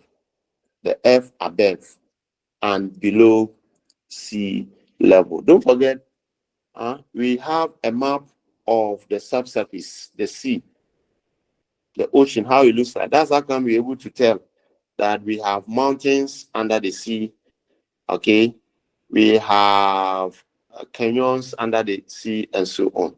Then on the surface there, it is as you know. Number two, it helps us to prepare navigational carts for use in the air, on land, at sea, or at sea.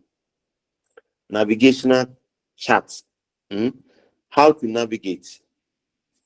Now, as I told you, if you are traveling, you may not need anybody to give you direction because GPS is there. Okay, and that is on the land. On the surface of the ocean, yes, you also don't need it. Those of our brothers who have traveled by the Mediterranean Sea, they say they give them a certain compass and give them a range. So they can give you between 30 degrees and 60 degrees. That is how you should move. If you go either below 30 or above 60, you are getting lost. All right. So that is it. Airplanes also use maps, survey maps, to move, without which they cannot move. So all aircrafts have these aspects, compass men and all of them. These days, the aircrafts are fitted with all these gadgets, so you may not need them that much, all right, like that. So it helps us to travel under the sea, over the sea, on the land, and in the air. Surveying will help us to establish property boundaries. This one is a common fact. Boundaries of properties, both private and public. All right. As I said, the land is not owned by one person. Surely your land ends somewhere, and another person's starts. Okay. So when we survey, we're able to tell where your land begins and where it ends. It is also to help us develop data bank of land use and natural resources information. Okay. When you say land use, you're talking about activities that have been undertaken on any piece of land. It can be mining, it can be road, it can be building, it can be everything. So if you survey, you'll be able to tell that over here it's land. And that is one thing we are refusing to do. We are not planning our cities. Yesterday, when I was coming where I am, I came yesterday. There was serious traffic in town, Kumasi. And my proposition was that we are having that situation because we are selling anywhere, anyhow. We are selling anything, anywhere, anyhow. There is no data on land use that this place is for GNA people. So only GNA people should be here. That this place is for Momane people. Only Momane people should be here. We are not doing that. We don't have it. So people sell things anywhere, anyhow. If you pass through Kumasi town, Accra town, foods war are everywhere. Foods war are everywhere. If I'm an authority, if I pick one suburb, let's say Asafo, all right, if they were meticulous earlier, they would have zoned that this whole place is for marketing and this whole place is for foods for. So I don't want to see anybody sell foods anywhere apart from here. If you need it, you come. Some say they don't buy. We have zoned that all those who are selling cloth, this is where we are all supposed to be. So if the person needs cloth, where will the person go? Okay, so why is it that if you want to board aircrafts, you don't stand anywhere in town, but you go to the airport? It has been zoned that this is where you can get aircraft to board. You can't get aircraft anywhere to board. You get a point. Why is it that if you go into Accra, you want VIP? The whole of Kumasi town, that's why I say, the whole of Kumasi town, there is no station with VIP buses going to Accra, apart from Asafo. You can have some other buses, 207, Sprinter and other ones. Some are even doing the trotting, which is dangerous. You can have them, but if you want to board VIP, proper, that is where it is. You can't get it anywhere. You can stand anywhere wanting to board VIP. It is not there. And that is zoning. That is zoning. Why is it that you are teachers, you want to go and do your documentation All right. You want to do your documentation as a teacher. Why don't you go anywhere or look for it anywhere or find them anywhere? But you have a specific place. And in fact, I have an issue there because we have a place in Kumasi called ministries, Adum area, Adum post office area. Go there and you see that all the government agencies are there. Why did we separate regional office, institution office, NAT, and all of them? They should all have been there. But even so, it is better. All right. So if you survey, it is going to help us to determine our land use and have a repository, have a data bank of our resources. Okay. I wonder whether the Ministry of Natural Resources has that, where our resources are found, where we have bauxite, exact places, where we have diamond, exact places. Then it also helps us to determine facts on the size, shape, gravity, and magnetic fields of the Earth. How you were able to tell that there is this year, there is no pole there, and that place is magnetic and so on, all from surveying. Then we use it to prepare a chart of our heavenly bodies. So if you see a drawing of the solar system, for example, it was done through surveying. So these are the importance of surveying. Any question? We are running closer to our time. I started early. I think a few minutes, about 5 or so minutes after 6, I started, or I came online. But we started, I think, 10 or 15 minutes after 6. So those who joined later, married. Okay. Any question? I still have 19 of you online. Vanessa. I hope Vanessa is the course rep. Ima? Yes, Doc. Yeah, I'm not your doctor. I told you yesterday. Ilyasu. Abdurrahman. Mohammed.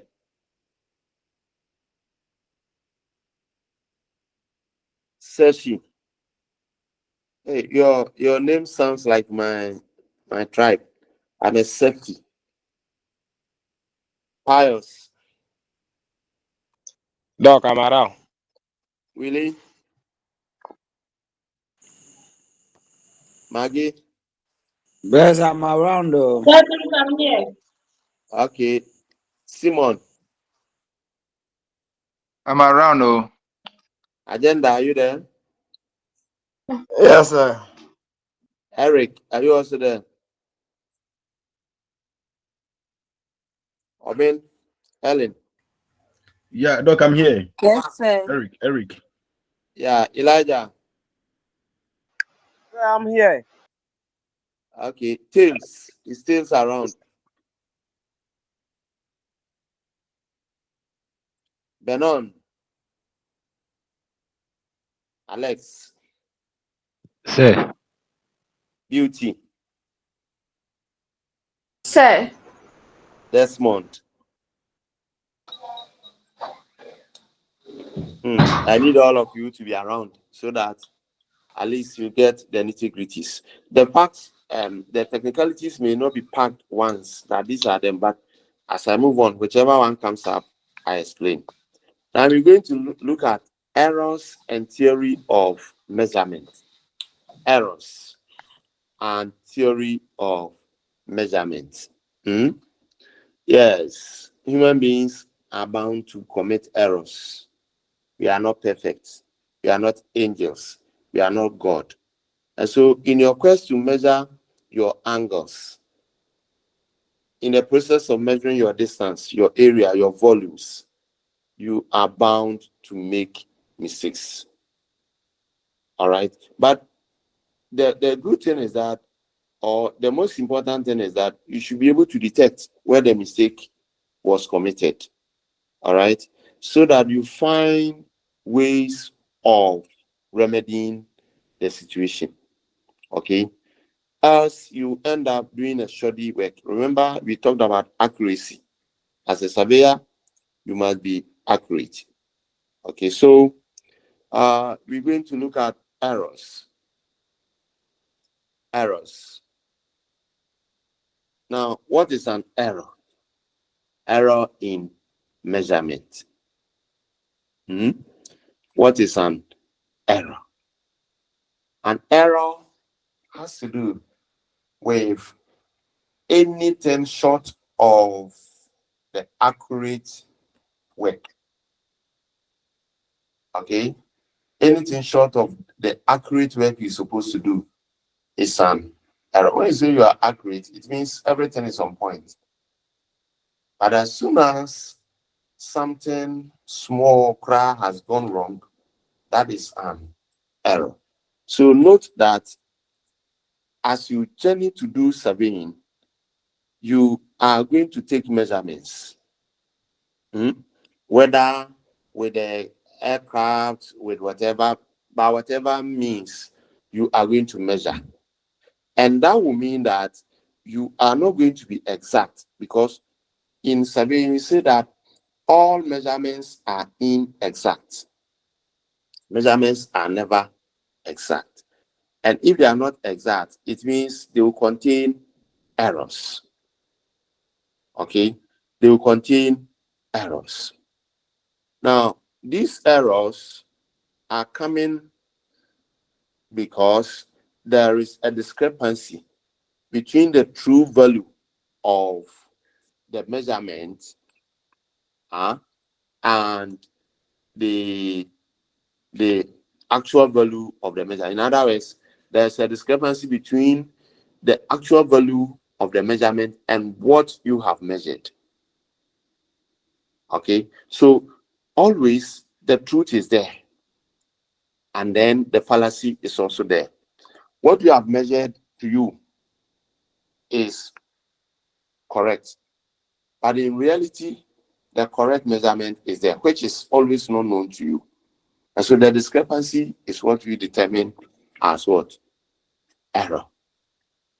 So an error in a measurement, therefore, is the difference between the measured value and the true value.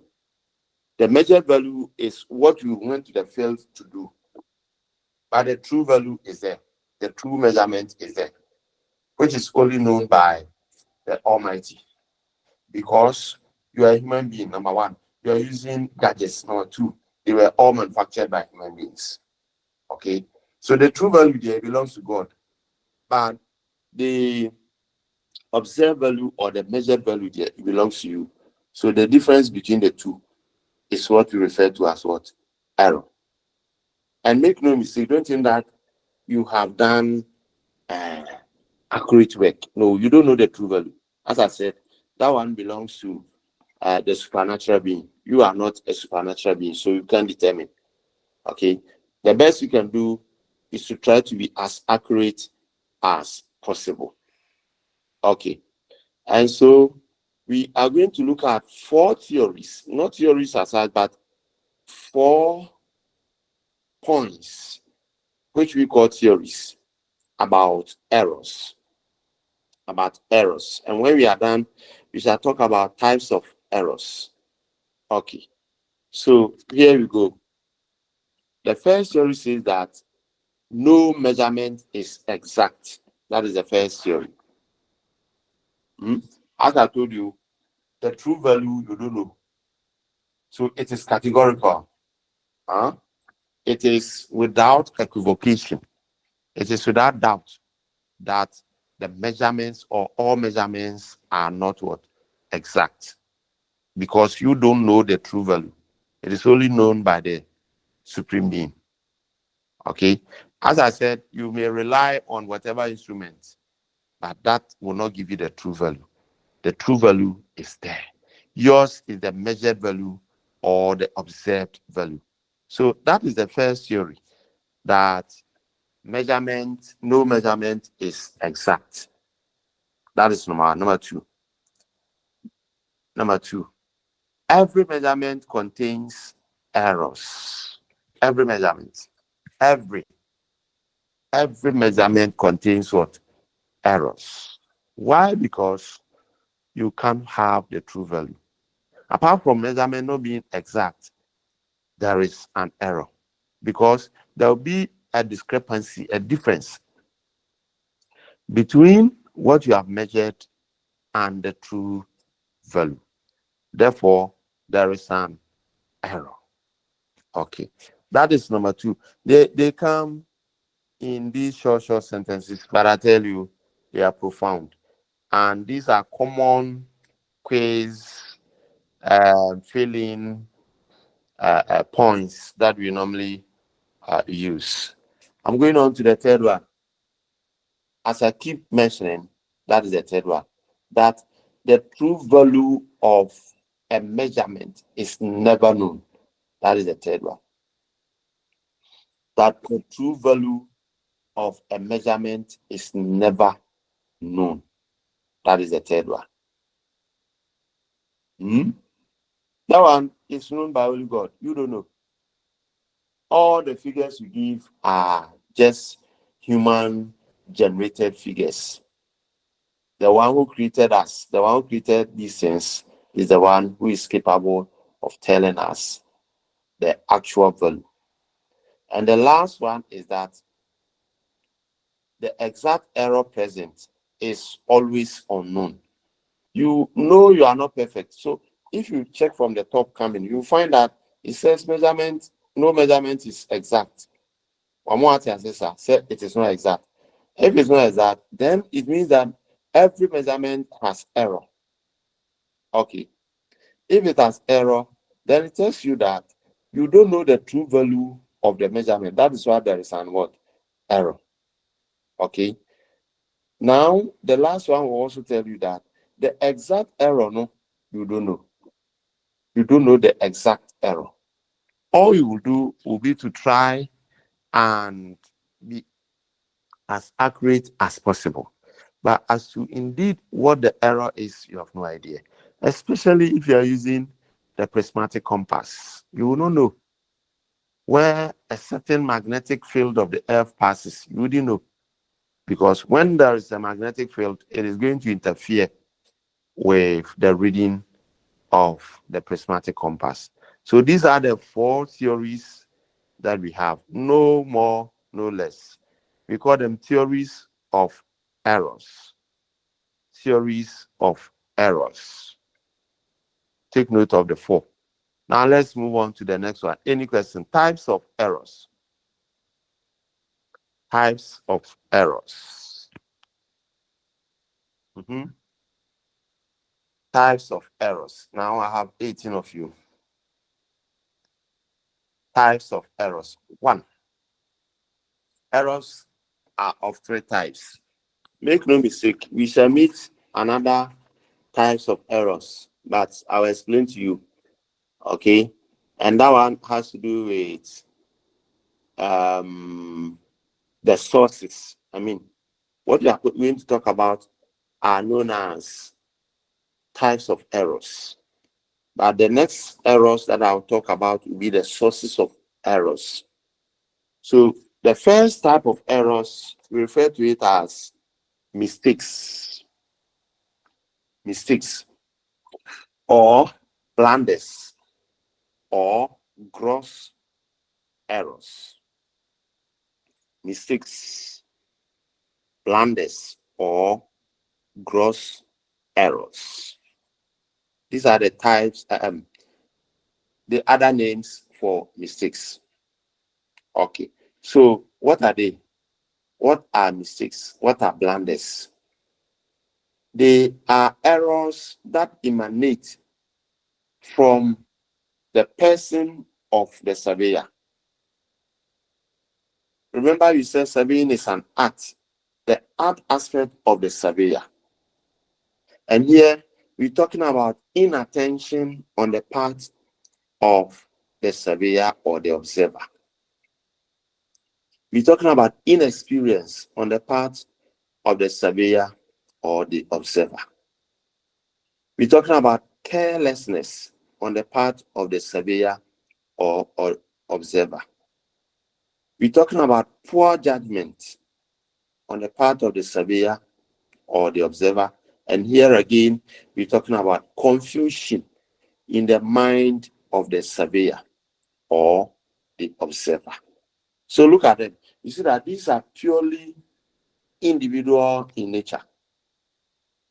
And that should tell you that if you go to the field and you are attentive, these days, in this era of phones, people are always hooked on to their phone. You go to the hospital, you are talking to the medical doctor, and he or she is fidgeting the phone. All right? He's fidgeting. The nurse is crying their phone. Now they say they are on strike. They are fidgeting the phone. It means that they are inattentive. I have gone to sawmills where workers in that sawmill, all right, I'm not talking about those who manufacture plywood. I'm talking about those who saw the wood and then, make doors and all kinds of furniture. I have been to some of those sawmills where people have lost their fingers. When I delved deep into why they lost those fingers, I was told they were chatting with others. And the machine is such that it runs fast. So you take your eye off a second and you are gone. Inattention.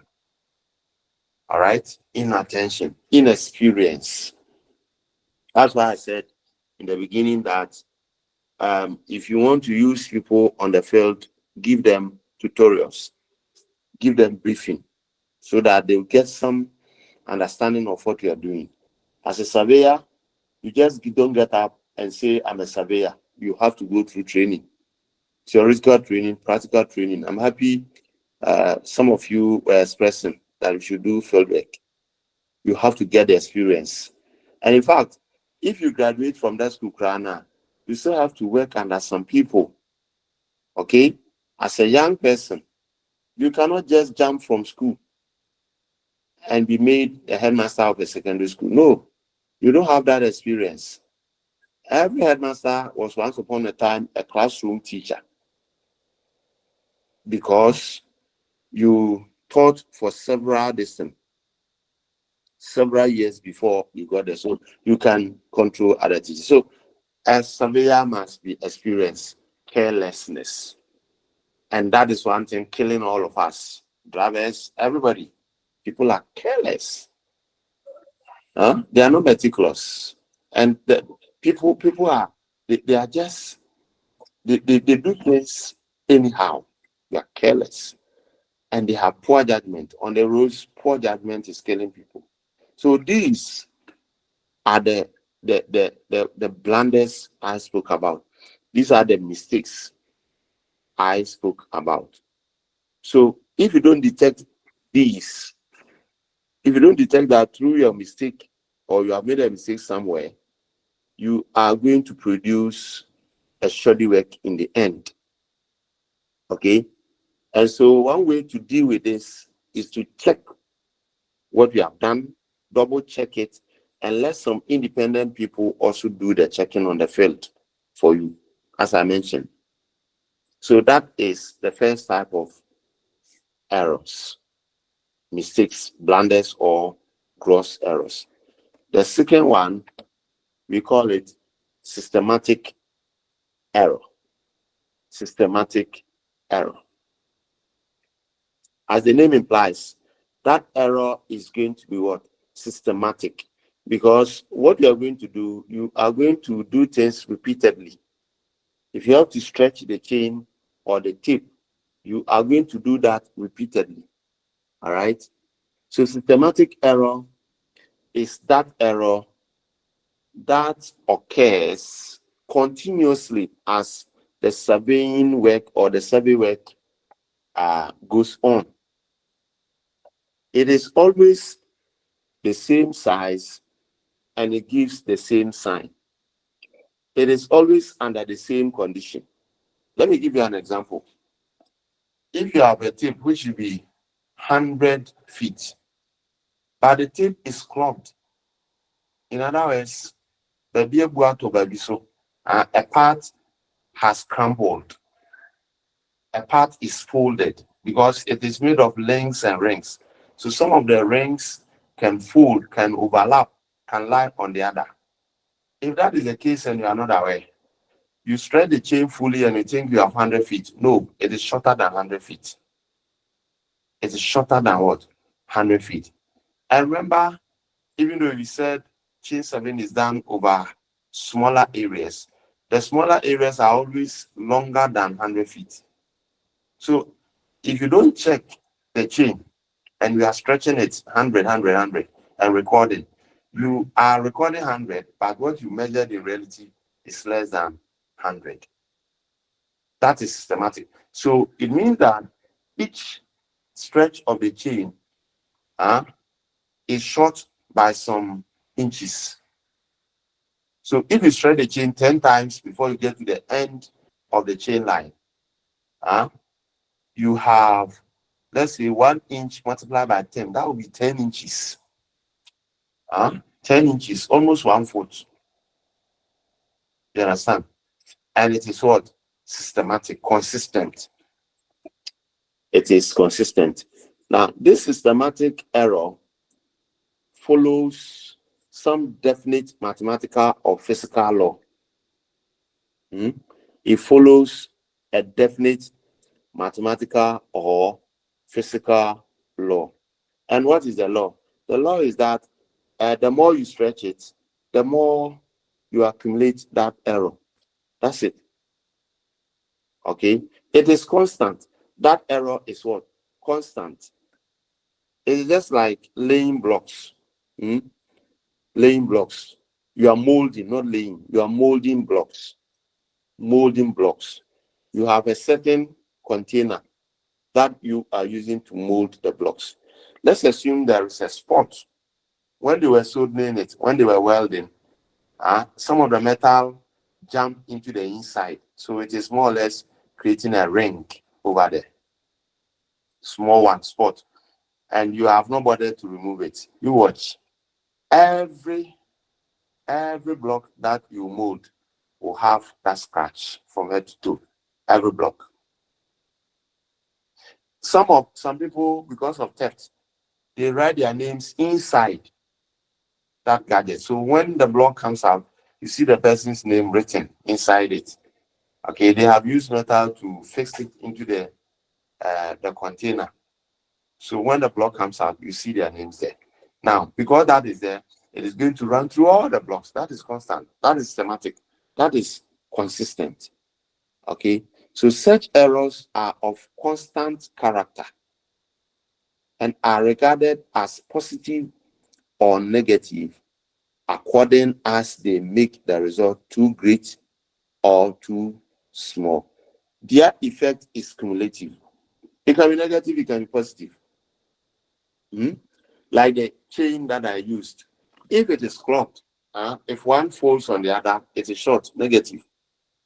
Now, it is also ring. If the ring gets lengthened, just like key holder and syringe, key holder, the ring that we put the key on, you can remove the key and then straighten it to some point.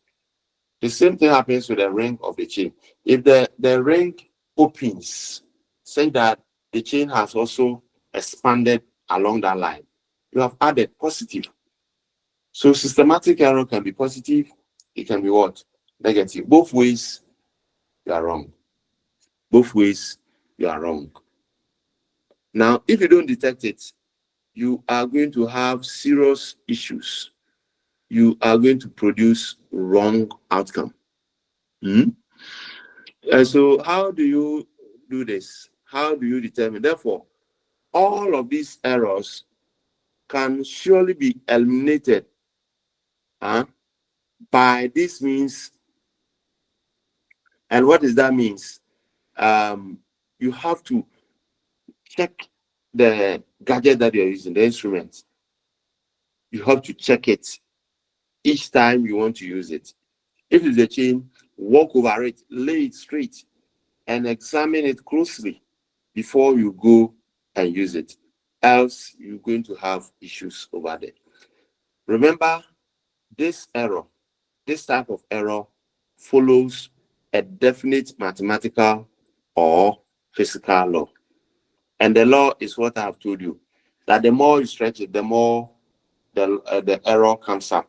And I also said that it is what? Cumulative.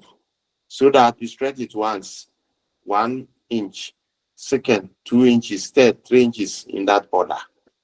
That is systematic error. Systematic error. Correct. Now we're going to the last type of error, known as accidental error. Accidental error. Listen to the name. It's accidental. It is what? Accidental. Another name for accidental error is known as random error. Random error. So if you're able to deal with mistakes, if you're able to deal with systematic errors, but still you are unable to produce accurate work, that is due to accidental error. And the point is that for accidental error, you will never detect it until the work is over. You will never detect it until the work is what? Over. So usually it is beyond your control. All right. It is beyond the control of the surveyor. It is accidental. Something happened, you didn't see it. You thought you had examined your chain. I'm giving you one example. You thought you had examined your chain so much before you left. Okay. But on the way, or in the process of using it, something happened and the chain got lengthened. You didn't detect it because you checked and everything was okay. You got onto the field, the chain has lengthened. You didn't know. Because you checked it in the house, you thought all was well. So you started using it only to produce. Because you might have dealt with mistakes. You might have dealt with systematic error. But your work was still not accurate. The only attribution here is what? Accidental error. So in compass traversing, for example, you can have a closed traverse so that you end at the point where you started. Okay, having taken all the precautions, you think that you are supposed to come out with something proper. You ended up and your traverse is not closing. Instead of ending at the point where you started, you are ending at a different point. Meanwhile, you didn't make mistakes. You didn't commit systematic error. So where from that, accidental error has occurred. Okay, so they are likely to make your result either too large or too small. So always you have to check it. An accidental error of a single determination is the difference between the true value of the quantity and a determination that is free from mistakes and what? Systematic error. That was what I earlier on mentioned. You have dealt with systematic error. You have dealt with mistakes. So why is it that your traverse, for example, is not closing, even though it should be a closed traverse? Why? So it is due to accidental error. Now, one thing with accidental error is that, remember, we said systematic error follows, it follows a certain mathematical, remember, mathematical or physical law. And I quoted that law. This one follows the law, obeys the law of chance, the law of probability. Okay? They obey the laws of chance, and therefore they must be handled according to the mathematical laws of what? Probability. So it is a law of chance. You don't know whether it will happen. It can happen anytime. All right? It can happen anytime. I don't think any, like the accidents we experience on our road, God forbid, though, I don't think they are planned. They are accidental, as the name implies. And so it's just a matter of what? Chance. So the theory of errors that is discussed in this chapter deals with only accidental errors after all known errors are eliminated and accounted for. All of them have been eliminated and accounted for. If still there are errors, then you know it is what? Accidental. Something you didn't see, something you didn't even realize, something you are not even aware of has given you an error. So these are the three types of error. Remember also that we said it follows the law of chance, accidental error. It follows the law of chance. So we're going to look at the law of accidental errors. Proper. The law of accidental errors. Okay? And this law is also the law of probability.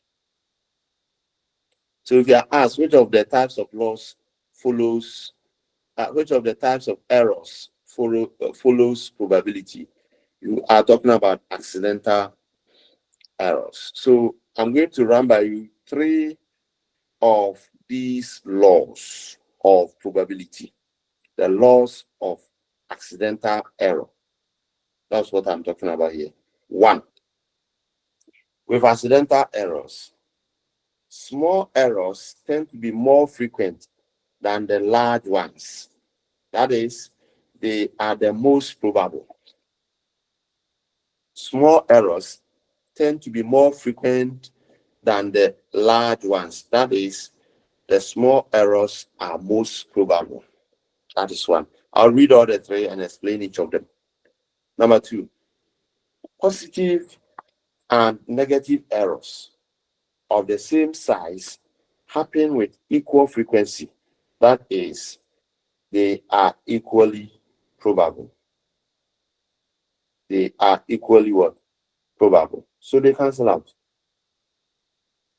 Positive and negative errors of the same size happen with equal frequency. That is, they are equally probable. Then the last one, it says large errors occur infrequently and are impossible. Large errors occur infrequently and are impossible. These are the three laws of accidental errors. Let's start with the first one. That small errors tend to be more frequent than large ones. That is, they are most probable. Yes, if it is small, because of its size, you will not even detect it at all. It will never even cross your mind. And because it is so small, its effect is not immediately felt. You don't feel its effect immediately. So it will continue to be there, to be there, to be there, to be there. So that if the work is big, it is at the end that you will see that there was an error. It doesn't show up at all. It doesn't show up at all. I mean, the small errors. That is number one. Number two, as we mentioned, some of the errors can be positive, others can be what? Negative. So both ways they happen frequently. The level of frequency is the same for the two. In other words, positive errors occur the same way negative errors occur. So in one survey work, you can register positive errors at the same time negative errors. So let's say your positive errors are 0.1 inches. Negative errors 0.1 inches. In other words, you are adding 0.1 somewhere and you are subtracting 0.1 somewhere. So they balance out. They will cancel out. So eventually you get something accurate. That is what the book is saying, that the two occur at the same frequency. So one doesn't occur more than the other. That each time you are doing surveying, you are registering positive errors. No. Sometimes it is also negative. And when that happens, they cancel out. And the last one says, large errors occur infrequently. All right. Large errors occur infrequently and are impossible. Large. As soon as it happens, you detect it. You get it? You detect it, so it will not even come. And in fact, even before, you may even detect it before it occurs. Because it is large, it is visible. Therefore, it is infrequent. Unlike the small ones, which are hidden, you can see. So these are the 3 laws of accidental error. 3 laws of accidental error. We have one last thing, then you call it a day. One last thing. And surely it will take us to the end of our time, allotted time, up to 9:30. Yes. Yes, sir. Yeah, Eric. Normally we used to have break, but we didn't have the break. Because you know why? You know why? Because No. the time is quite convenient. No, weather is cool. You are sitting under at the comfort of your room, and when you go for the break, the likelihood of you getting to come back in full swing is also difficult. Check how people struggle to join. Now you are even left with only 16. That is why I know that very well. Maybe next time we shall look at that. This being the first time there, let's move. We are almost done. Don't worry. We are almost done. So next time that the break will come. Okay? Why? Okay. Yes, sir. Okay. So we are done with that. We have one last thing to end unit 1. One last thing. And that is sources of errors. Sources of errors. Remember, we have done types of errors. Don't confuse the two. Types, mistakes, blunders, systematic errors. Okay. And then accidental. These are the types. But we're going to look at 3 sources of errors. The first one is known as, because you didn't go for break, I'll close very soon. The first one is known as personal errors. Personal errors. As the name implies, personal. The art aspect of surveying, the art, A-R-T. Personal. So this person has some physical limitation. This person has poor judgment. This person is inattentive. So it is personal. It is not according to anything. The error is coming from you yourself. You are the same person. You are the very person who caused the error because you have limitation. Okay? It is personal. Then, and as he said, it can be systematic or accidental. Personal error can be systematic or what? Accidental. But that is the source. Don't confuse the two. That is the source. The other ones were types. Another source of error, whether systematic, whether accidental, whatever, is instrumental error. Instrumental error. And this is coming from the very instrument that you are using. If you remember, when I was explaining the 5 principles, I talked of consistency of work. And one point I made, another one was that as part of you being consistent, you have to stick to one type of instrument. One type. Don't change your instruments. Don't be changing them. If you do that, you may not get the accuracy that we want. So instrumental error is coming from imperfections. Imperfections in the construction, the design of the instrument that you are using. Now, I mentioned mathematical sets. How many types brands do we have?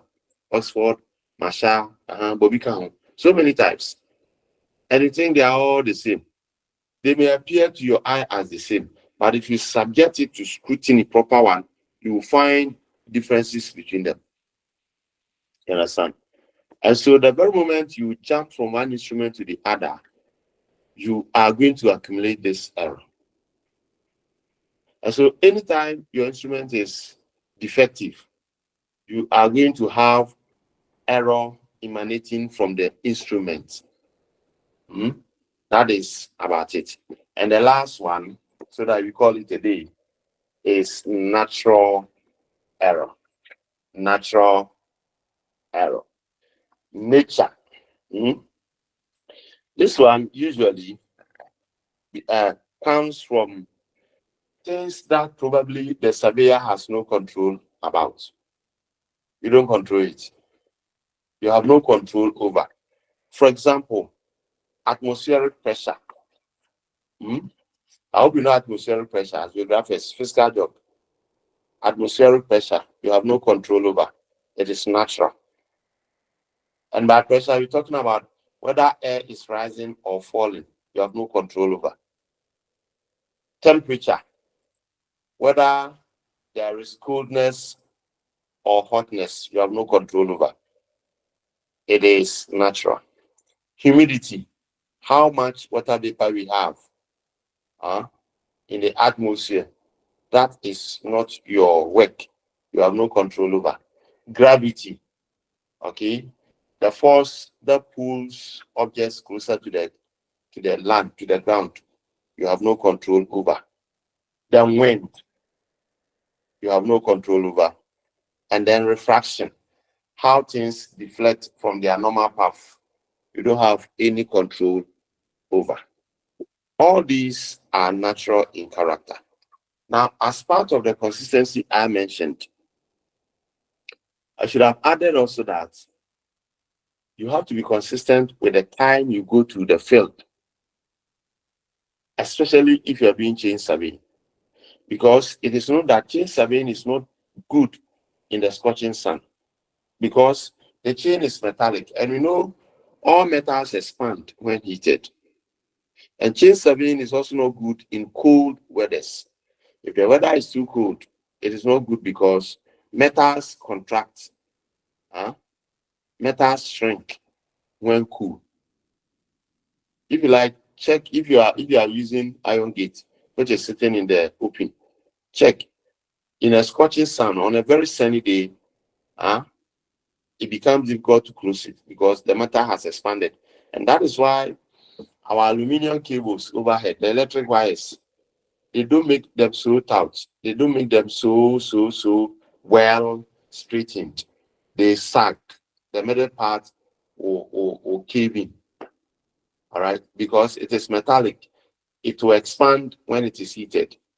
Therefore, as a good somebody, you have to give allowance for expansion. Now, the same thing applies to the chain. If the temperature is too warm, it will expand. If it is too cold, it will shrink. Both ways, you are not on the right track. So check when you have to do it. Ideally, your survey work must happen between 7, latest by 11 with the chain you are done. Because the sun is going to get overhead by 12. And that is when the sun will be at its peak on a sunny day, like that. So these are the sources of error. And that is the end of unit 1. 3.5 hours, we have finished 1 unit. Fantastic. Any questions so far? So soon, let's not forget, so soon. To all of you and to those who have left and those who didn't join at all, put it on your platform that next week, I expect all of you to have your mathematical sets. Next week, God willing. Because from that point, we shall start. We shall start the things that I mentioned. So I expect all of you, please. And I expect you to sit by your desk. In fact, online, you have to be in your room. Let your table be in front of you. Let your book, your jotter be in front of you. Ideally, you have to get an exercise book so that when we get to the point where we are constructing, I will mention do this, then you do it with all your instruments around you. Please, I don't know how much it is, but it will not be more than 25 cedis or 20 cedis. After all, what is 25 cedis to a teacher? Hmm? So get it for next week, because next week we shall start looking at the protractor. Huh? We shall start looking at the protractor. Okay. On that note, we come to the end of the lesson. Am I on? I should be on. We come to Yes, the you end. are on. Yeah, we come to the end of the lesson. I hope all of you have enjoyed it, and I hope Fantastic. you have understood.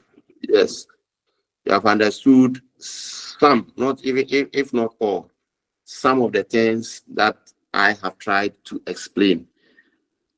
Once Unit 1 is ended, give me maximum 1 week, because we are here to do some work for UCC. It will take us a while. And so I don't want to give a short time, maximum 1 week, and the slides for chapter Unit 1 will come to you.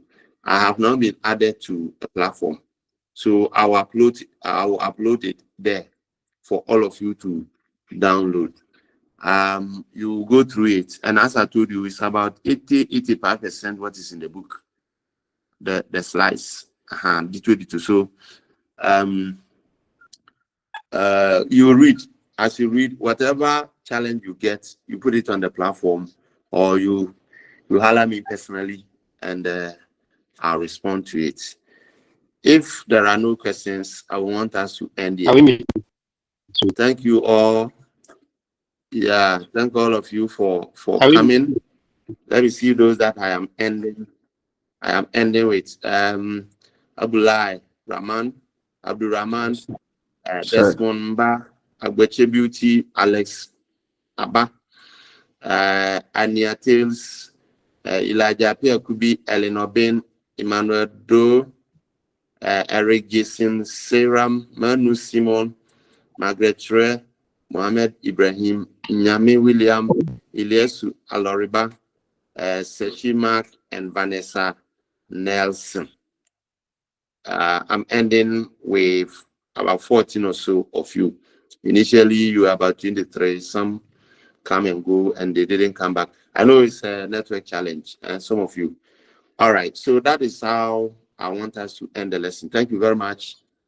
May God keep all of us alive, strong, and active till next week. But in between, if you have any challenge, let me know.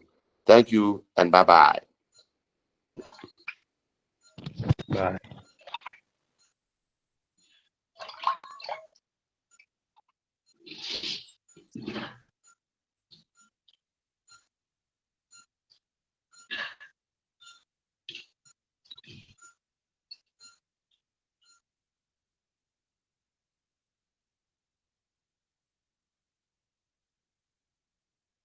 Fantastic presentation.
Oh, yes.